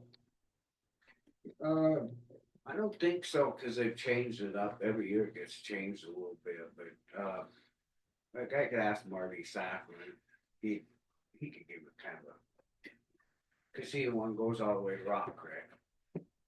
And they come around back through Bearmouth, pick up kids all the way to Drummond, On the front of And the then- road there. and then the one goes to Hall. Picks, or the Whites and picks up kids. So it's pretty much, there's not really. Did someone have a question, like, remember the public have a question on it that they're asking you about, or? So a suggestion from Paul was get it on the web so that they could see what Oh. the actual schedule was for plowing snow. And like our schedule is Oh, school okay. routes first and then, But just hours, Yeah, hours of service, I guess. So Yeah. like, people aren't calling at 10 o'clock one. yeah. but if you needed help with maps, you could ask Matt Pierce to help you with it. Cause I know they come in, Maxville and park there and then a lot of people just bring their kids in there. And that comes people. Yeah, Yeah, they just pull off right there, don't they? And they will go in by the barn and turn around. That, Turn around. that's a good idea though, maps. yeah. They can draw a map and make a nice little picture.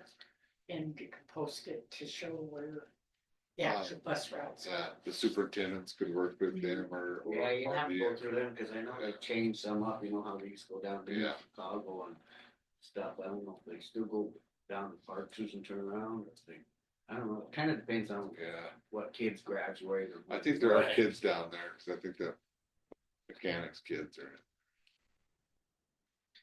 Well, it's, we got about 5 minutes.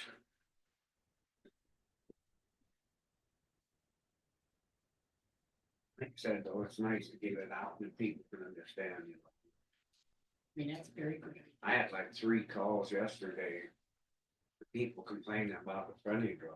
It's not ours, it's Berkeley Transportation. It's bad. You know, the, I called, finally got a hold of Brandon, asked him if he'd go out there, people keep thinking it's us. you know, You they, see our plate, or snowplow go down with the plow up. Used, quite a few years ago, we drop it now and then. When with liability. you know, where they have it down to one lane, they don't have the light there anymore. That's kind of dangerous. You guys might wanna think about a letter to them.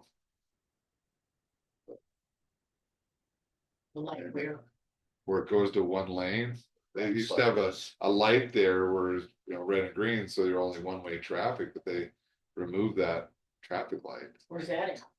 right by the, yeah, Paramount? where slide is down to one lane. They don't think there's any plans to move that. Yeah, no, They looked at the interchange, that was. it costs too much and then they never could get the permit because the river or the railroad. Too much. But yeah, that's a little, and that's on the state. You're gonna have a head-on collision right there, Well, they've had 3 or 4 wrecks already. haven't they? Yeah, hit that barrier, and flipped them down the river. Oh, about a well, month ago. okay, the one a couple years ago, the guy was drunk, but I didn't hear about the reason. Yeah, no, not, maybe a month ago, hit that. Was it drunk driver? Pulled it past. But you come around and they got them signs up one thing, but Yeah, then there, you got a blind corner coming in this way, Right. you got people, yeah, it's. it should leave that scary. traffic light there. Righty, we'll move on, we'll go into the courthouse roof project bid opening, discussion and decision, awarding of bid. They're right here, you want them? There's 2 of them.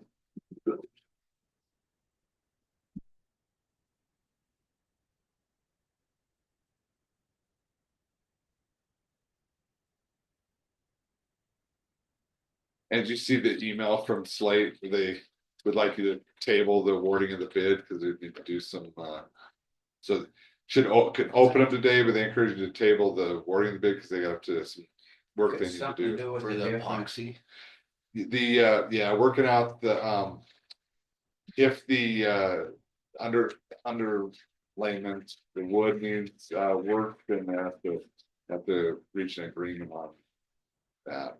All right, well, I'll open up the first one, and it's from Metalworks of Montana.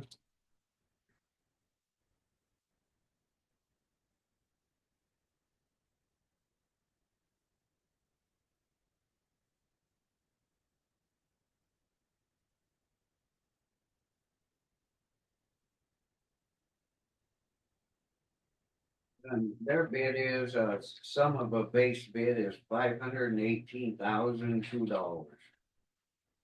Yikes. $2. And they got the certificate of. The bid bond in there.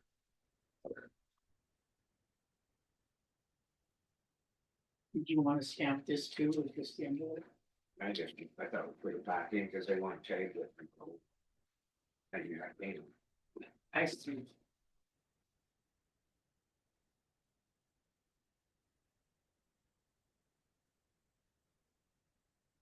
Well sealed, that's where it's supposed to be. Who would that be? Okay, and the next one from TCS Northwest LLC.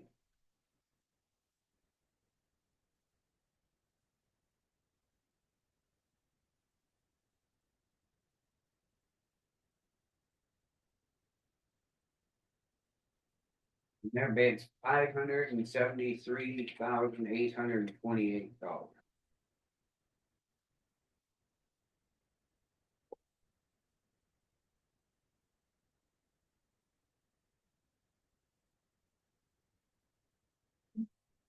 $518. 518. That's 573. But they don't, on the recommendation of Blake, they wanted to wait, they would talk about it. Table the awarding of the bid because they wanted to, yeah. If something was bid, could be bid different on some of the. Yeah, so it was kind of, the substrate replacement was kind of one of those things, that wasn't, for sure in the plans. Just don't know, And a few yeah. other things that wasn't specifically called out in the plans. That's, I know we included them.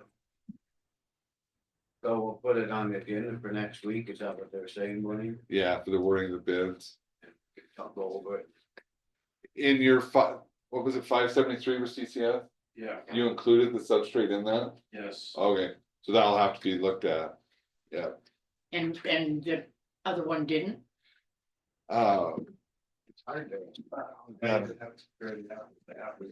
But yeah, so that's another reason why, yeah. Table it, and then, yeah, there was some, they wanted. Slate wanted to look at those epoxy, Oh, yeah, Miranda sent me the stuff on it, yeah. So that's what you were talking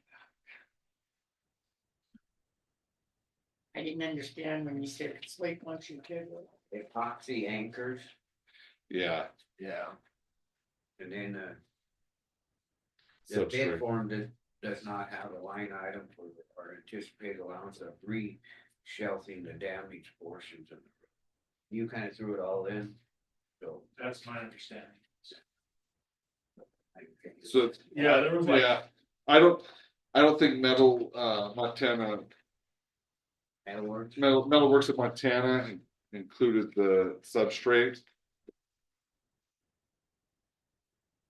Kind of where they did, and now that they got the bid, I mean, that's kind of bad, you know, we set the price and then they, right, you know what I'm trying to say, they know That's what big. you bid, so Yeah. now they, Right. that's why I don't. This kind of throws you on the bus. yeah, well, you know, So does the chairman just table it, or is there a motion to table it? Either way.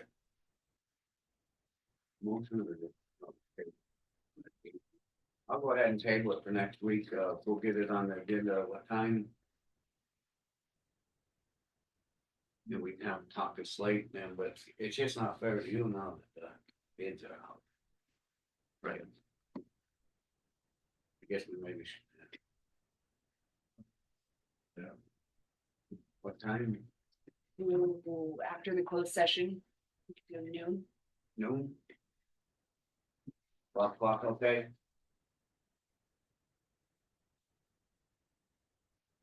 So we'll go to there and try to figure this out. I should have had it set up here there. You know, they're coming to this, now we read. Yeah. Yeah, that was my understanding. It wasn't real clear in there on that, whether that substrate needs replaced. How long it's been running.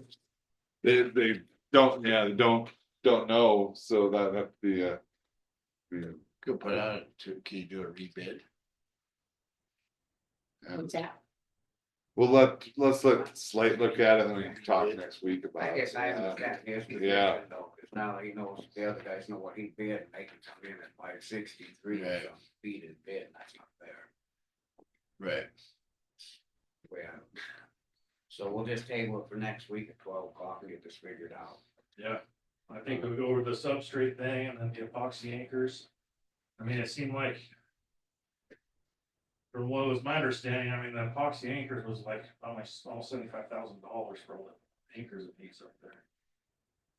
That's crazy, ain't it? Yeah, so. Yeah, I guess another question is, do you guys even have?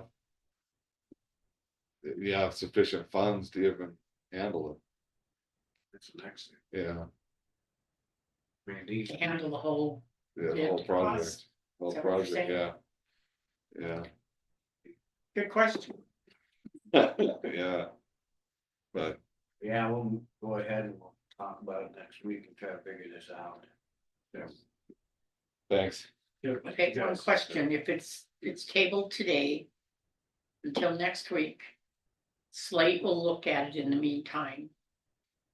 And Paul, your question was, should it be rebid? Slate will look at that, I think, and Okay, give you advice here next week. yeah, because I'm Yeah. listening when everybody's talking at once, I kind of.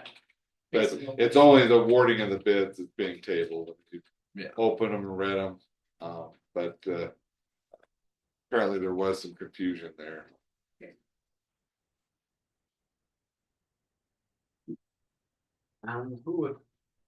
How's everything else going up there? Good, good.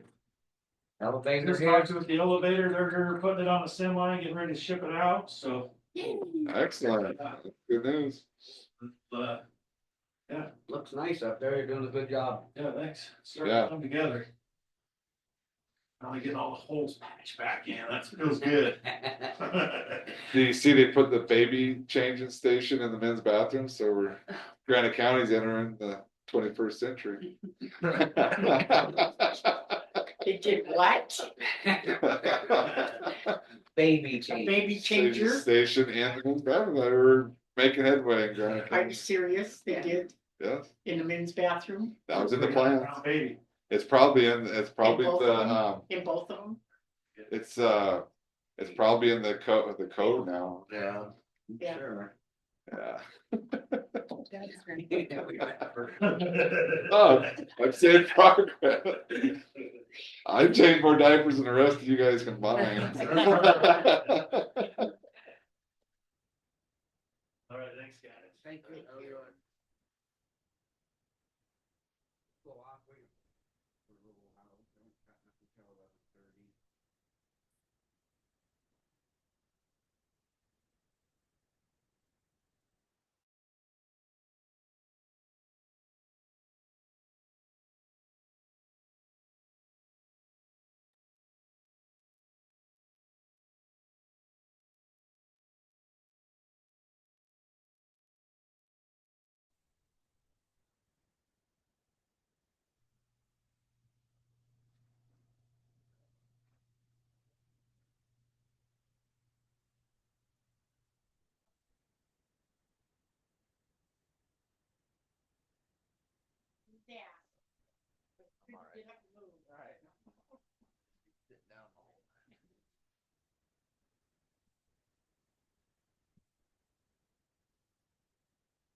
his bill for, he's never turned it on. He's not here either. Well, I don't know. He was here, he was walking earlier. But I don't know if he knows where. He probably doesn't. Yeah. But I know he's coming up. Always downstairs.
So they're.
He's the chairperson now, you gotta. Oh, you're our new chair? Yeah. This is the very first part of the meeting this morning. I want to, we're talking about this first one, this resolution, and did you get this? Sorry.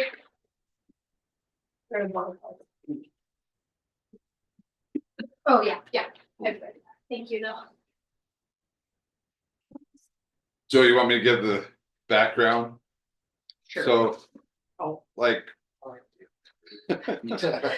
So I know in 2014, at that point, the courthouse closed during the noon hours, but shortly thereafter, commission was getting comments from people that they wanted the offices be left open. I think so they did a resolution establishing that the courthouse would be open during the noon hour. Certain offices really aren't affected. I mean, there's not a lot of people that are coming upstairs to the county attorney's office, but I'm not sure about down here.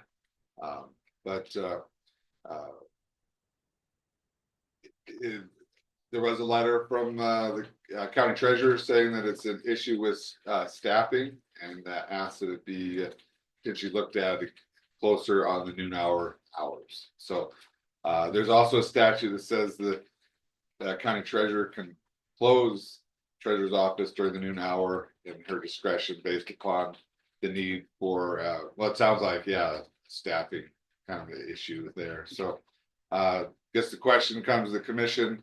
If the commission does establish the treasurer's office to be open, treasurer could change that in her own discretion anyway. So I guess it's something to, I guess, work out.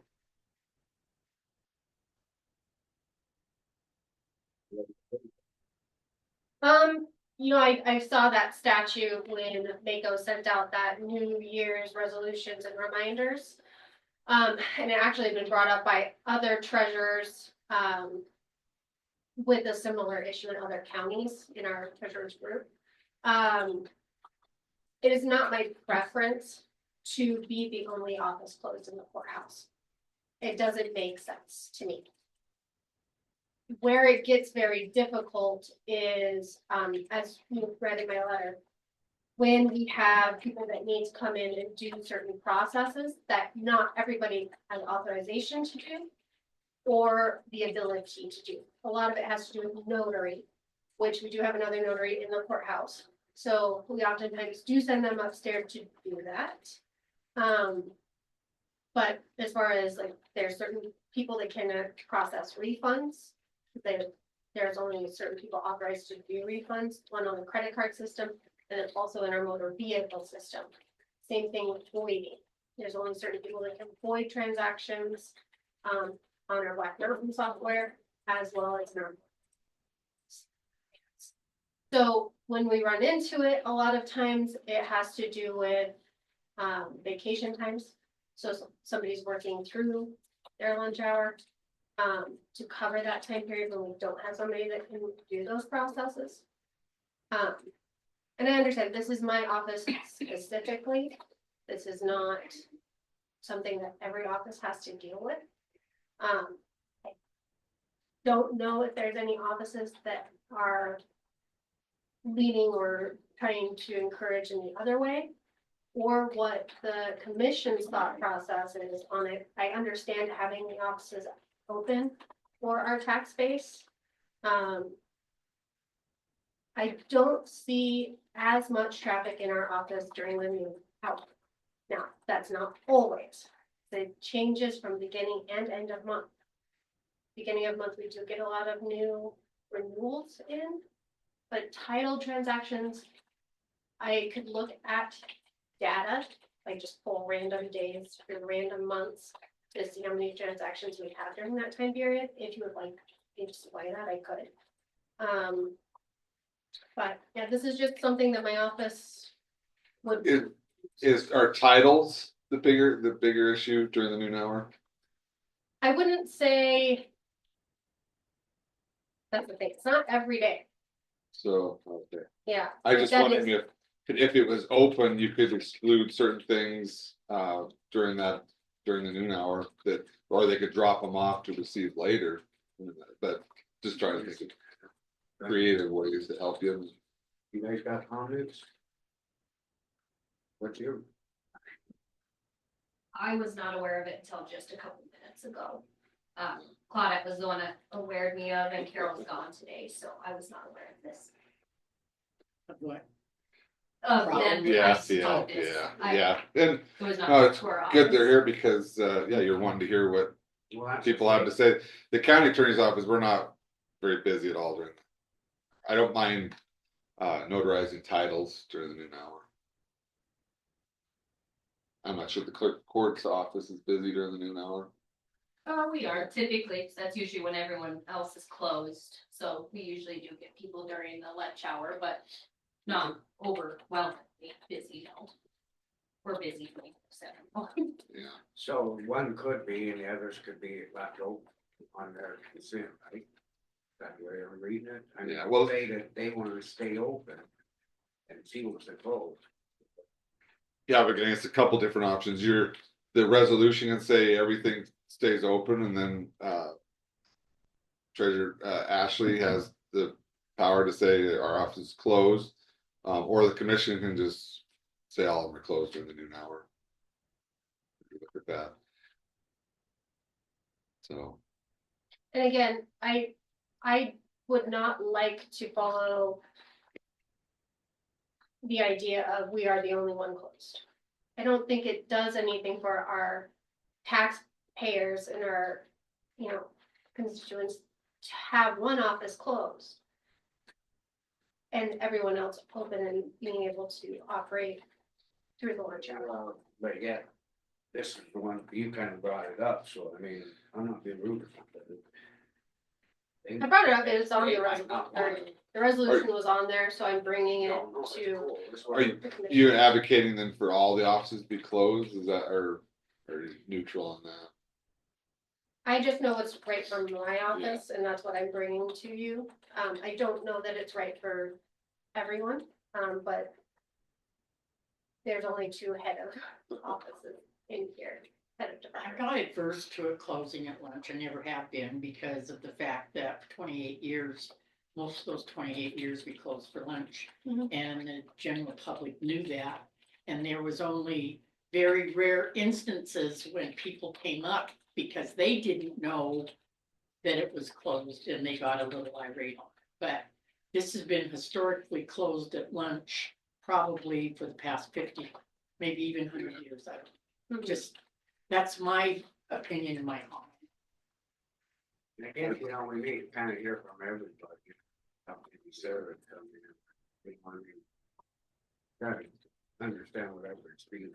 We may go ask Sarah to come in. Yeah, I mean, it's a bit. Well, I did speak with Carol before she left, because I knew she was gonna be gone. And I, was asking what the history was on it, because I've been here such a short period. I didn't know that it used to be closed. And that this was I say fairly new, 5 years, right? Something like I that. would say, when former Commissioner Bill Slaughter came in, Okay, and did he take office in 17? Yeah, or maybe 16, 15. He, is the one that proposed the offices to be closed, or open during lunch. Mhm. And Quite a few comments in about people. That was a big deal.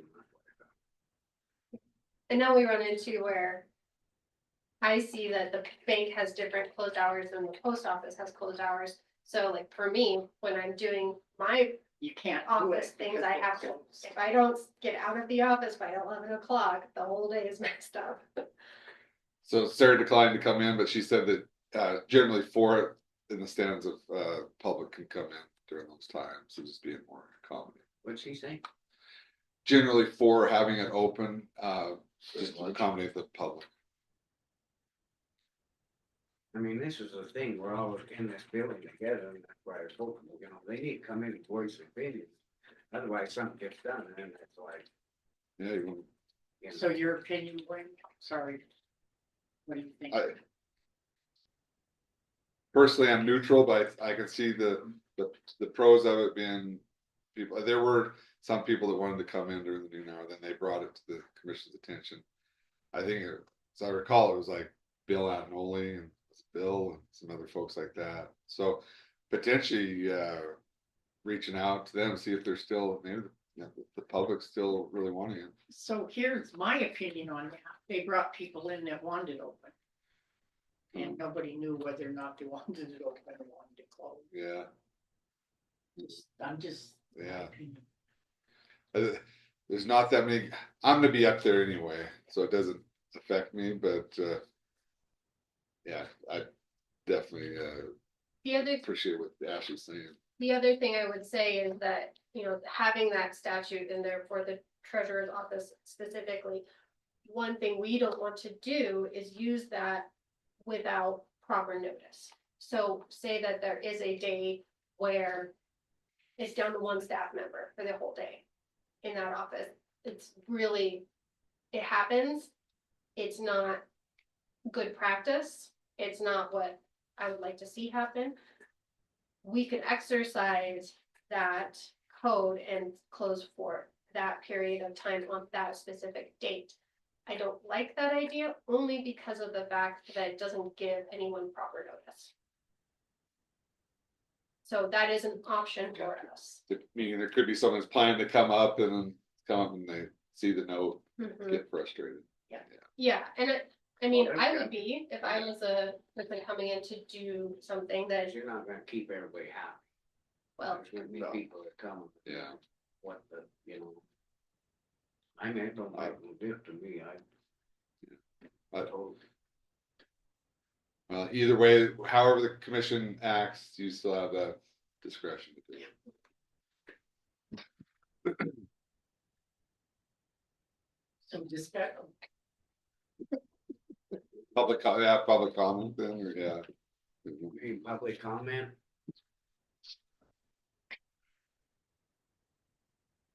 Righty, well, I guess we'll. It's just the first reading, we'll be back on next week and I'm making discuss their decision. If you're gonna make any substantial changes, the resolution, you'll need it on twice more, but if you're gonna go forward with it, it could be, have a second reading next week. so this reading as is, except for making sure the correct chairperson is on there. Okay. Well, Needs no change. And all three of them. guess we'll move on to the next one, and it's a county resolution. 23.5-2 for establishing mileage.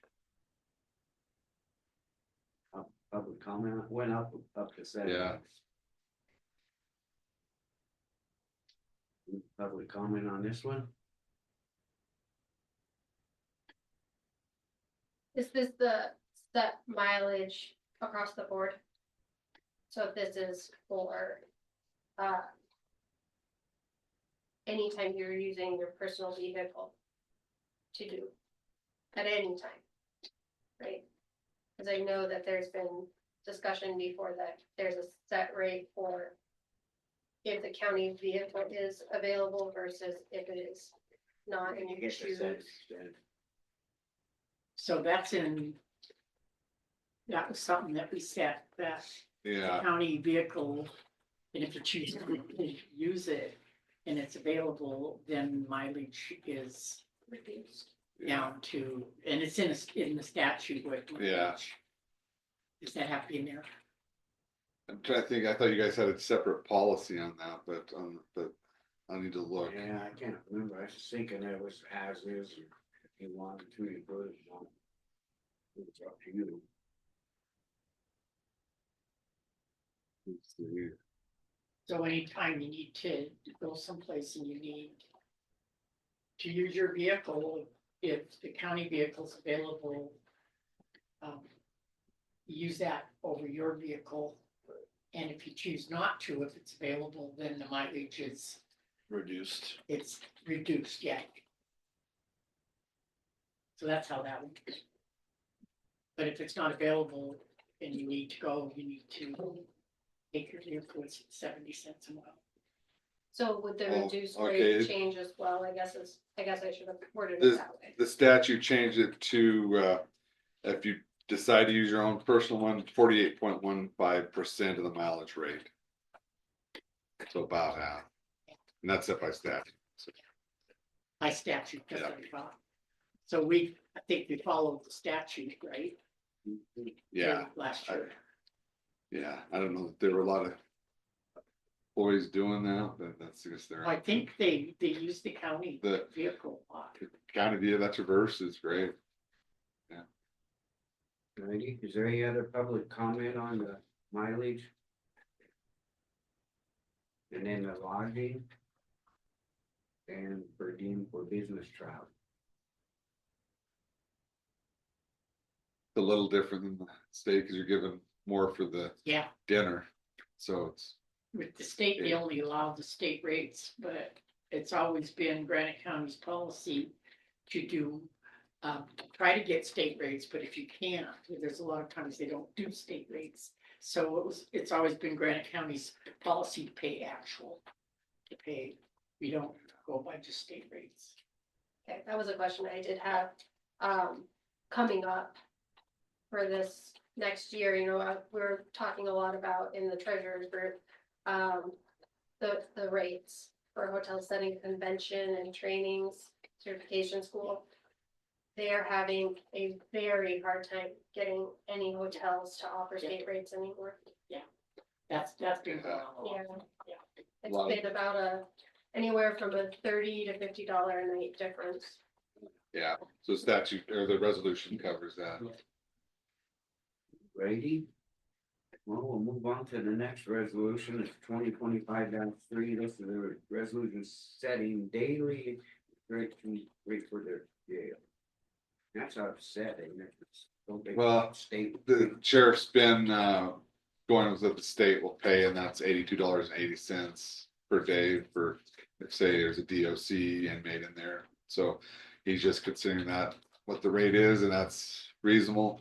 If someone gets credit in a sentencing for like off a fine, that's the credit to 82. So it says jail to be 8280, and then the second paragraph says 82. Is that a typo? Oh, yeah, it should be 8280. Yeah, Typo. all right, it's my fault. Righty, well, we'll move on to the updated audio video for commissioner meeting. Okay, that's me. I put that on the agenda. And, again, I just want to say we need our video back in place for transparency and for Zoom to be able to understand it.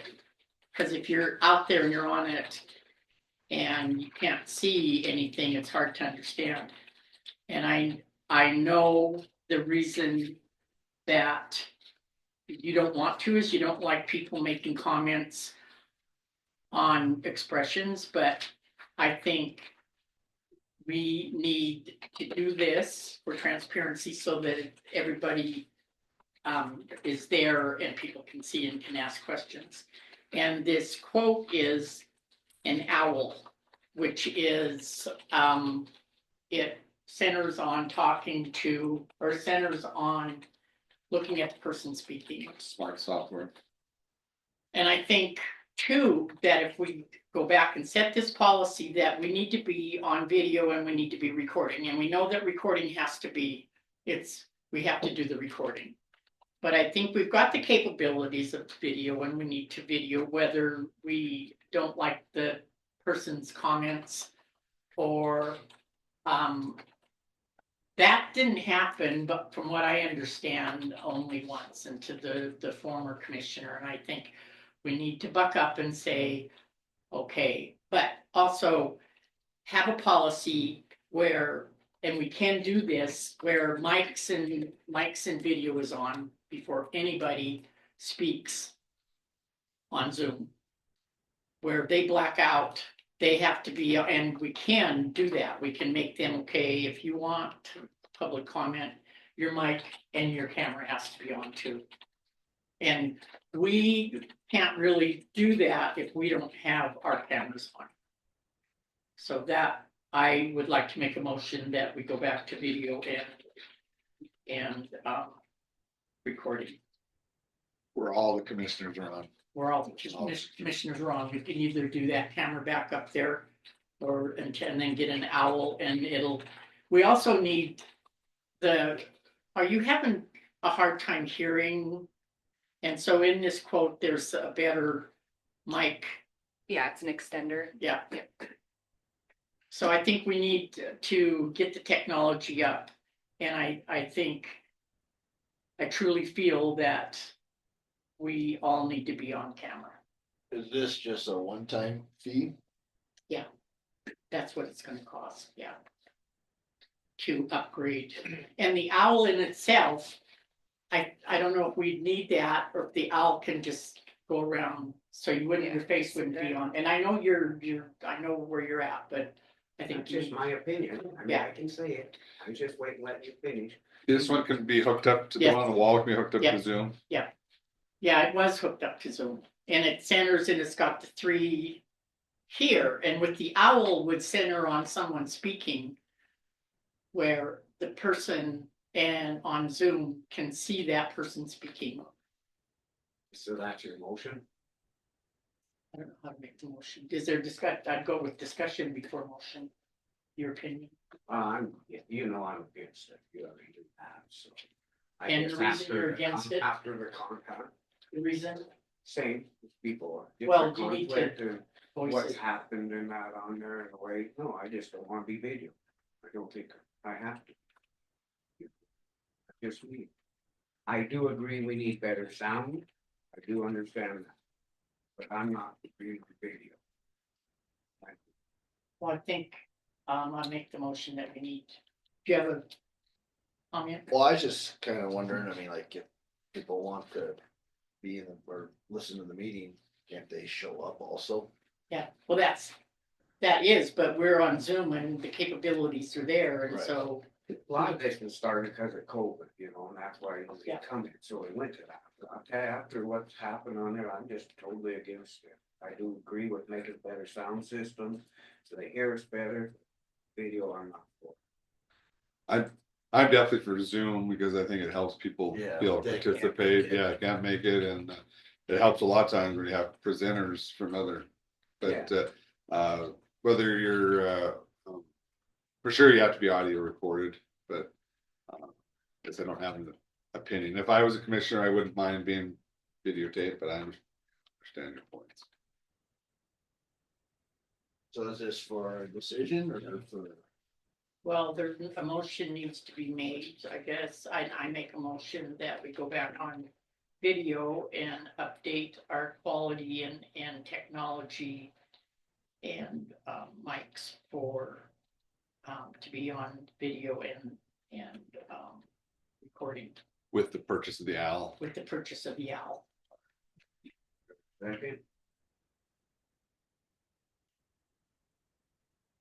I'll second it. any public comment? Elena? Thank you. I've said a number of times for the record, you can't hear. Just like today, you can't hear. So something has to be done. As far as OWL is concerned, Phillipsburg, the town of has it. Half the time it doesn't work. It's to me a waste of time. As I said, half the time it doesn't work and they don't know why it doesn't work. And of course, they don't really do much to correct it. I agree with Blanche. You all are elected officials and the constituents who elected you should be able to see you when you talk, and it's a lot easier following than having 2 people unseen. Zoom or watching virtually is the thing that's happening now. It started, yes, with COVID, but most counties are adapting it. and they're using it. And now there's even, in a county this big, there's a lot of people that can't travel to Phillipsburg. And especially when you have your meeting, which is usually from 9 to 1, they have a lunch hour. So maybe they'd like to see what's going on. And I agree with Blaine. This is very important. This is part of our Constitution. Public participation, transparency, and our right to know what's going on.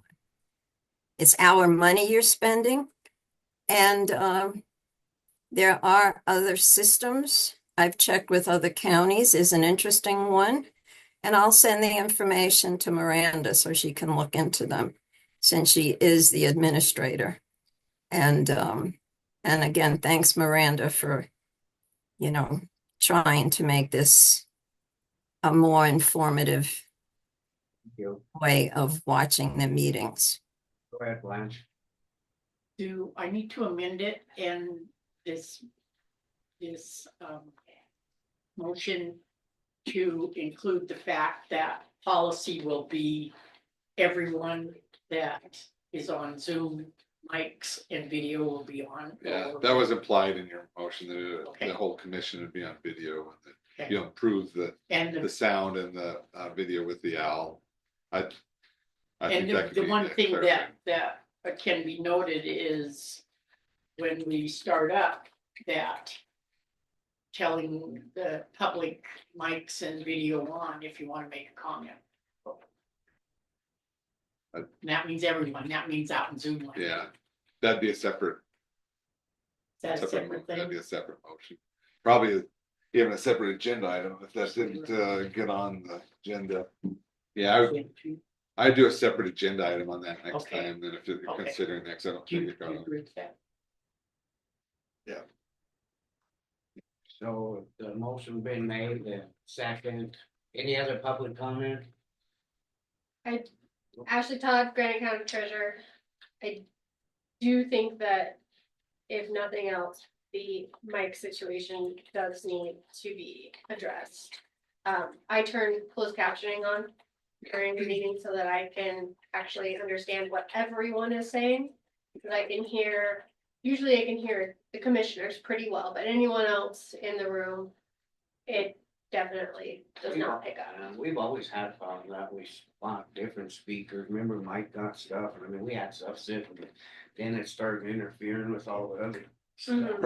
Probably having people come when they're giving public comment come up Still closer. come, Yeah, And as far as video goes, I think that if it is the video camera up there that covers anyone that's up front and speaking about anything, presenting anything, I think that that should be more than adequate for everybody out. in- Yeah, I don't think it needs to zoom in on every person that's talking, but as long as they can see the room. does the owl help with the audio as well? I have no idea. Yeah, it does, it's all in one. Okay, And then the extender. Now she's saying, Elena saying it don't work. well, she said the town of Phillipsburg has it, and it's still hard to hear people, she said after that. But I mean, person just have to look in, if it's been not enough money to do it. Go ahead, state your name. Luke Gilakowski from the T-Bird Mail. I just want to say I appreciate you guys taking action on this. Following up on the Powell County, their commission used this one as well. However, they were never able to quite figure it out. And because of that, they basically resolved to not recording meetings. So I would just say that you would need to have probably a competent tech person and person to help you out with this. yeah, that's good. Good, and that's maybe the issue, you need to have DIS help. That's what this is Okay, through. it's okay, it's through DIS. Yeah. Go ahead, Elena.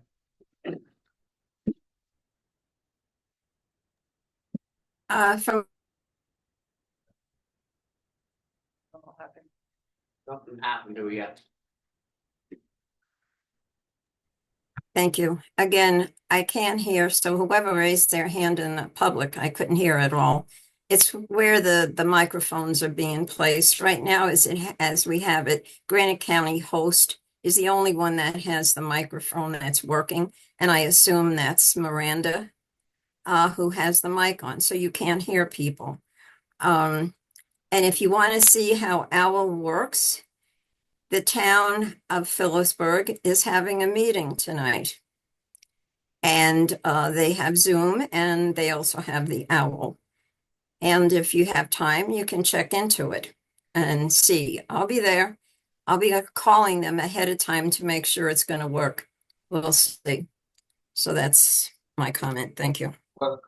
One thing is there are several mics around, right? No, only But- one was that. Oh, only, okay. Yeah, them others. All right. something was But, on. but Al will help with that issue. Another thing is DIS is doing this, I mean, that we can ask them if it's, it doesn't work out for us, can we return it? Yeah.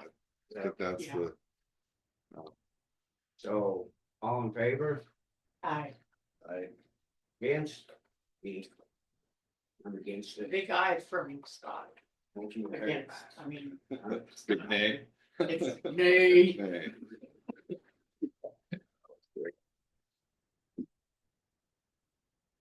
Righty, well, we'll go ahead and move on to the letter of support. Let's see. Oh, a little bit early. Are you? Just in time.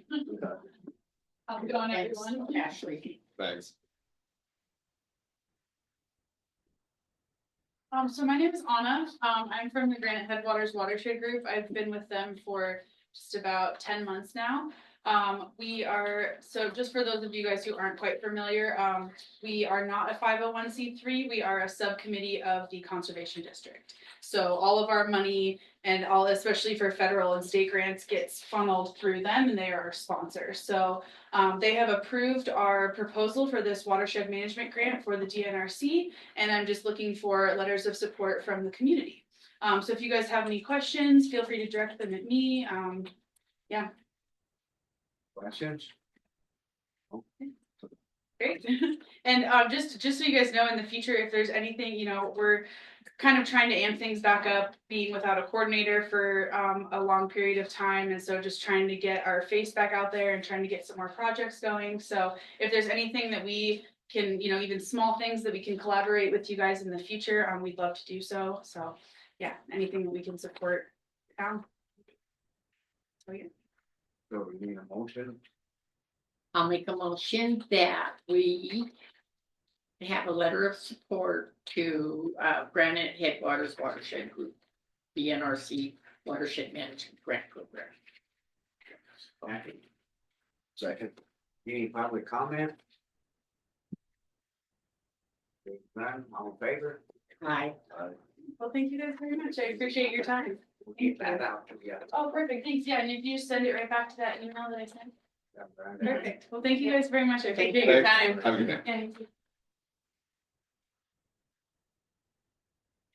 Being that was the last thing for today, we can adjourn.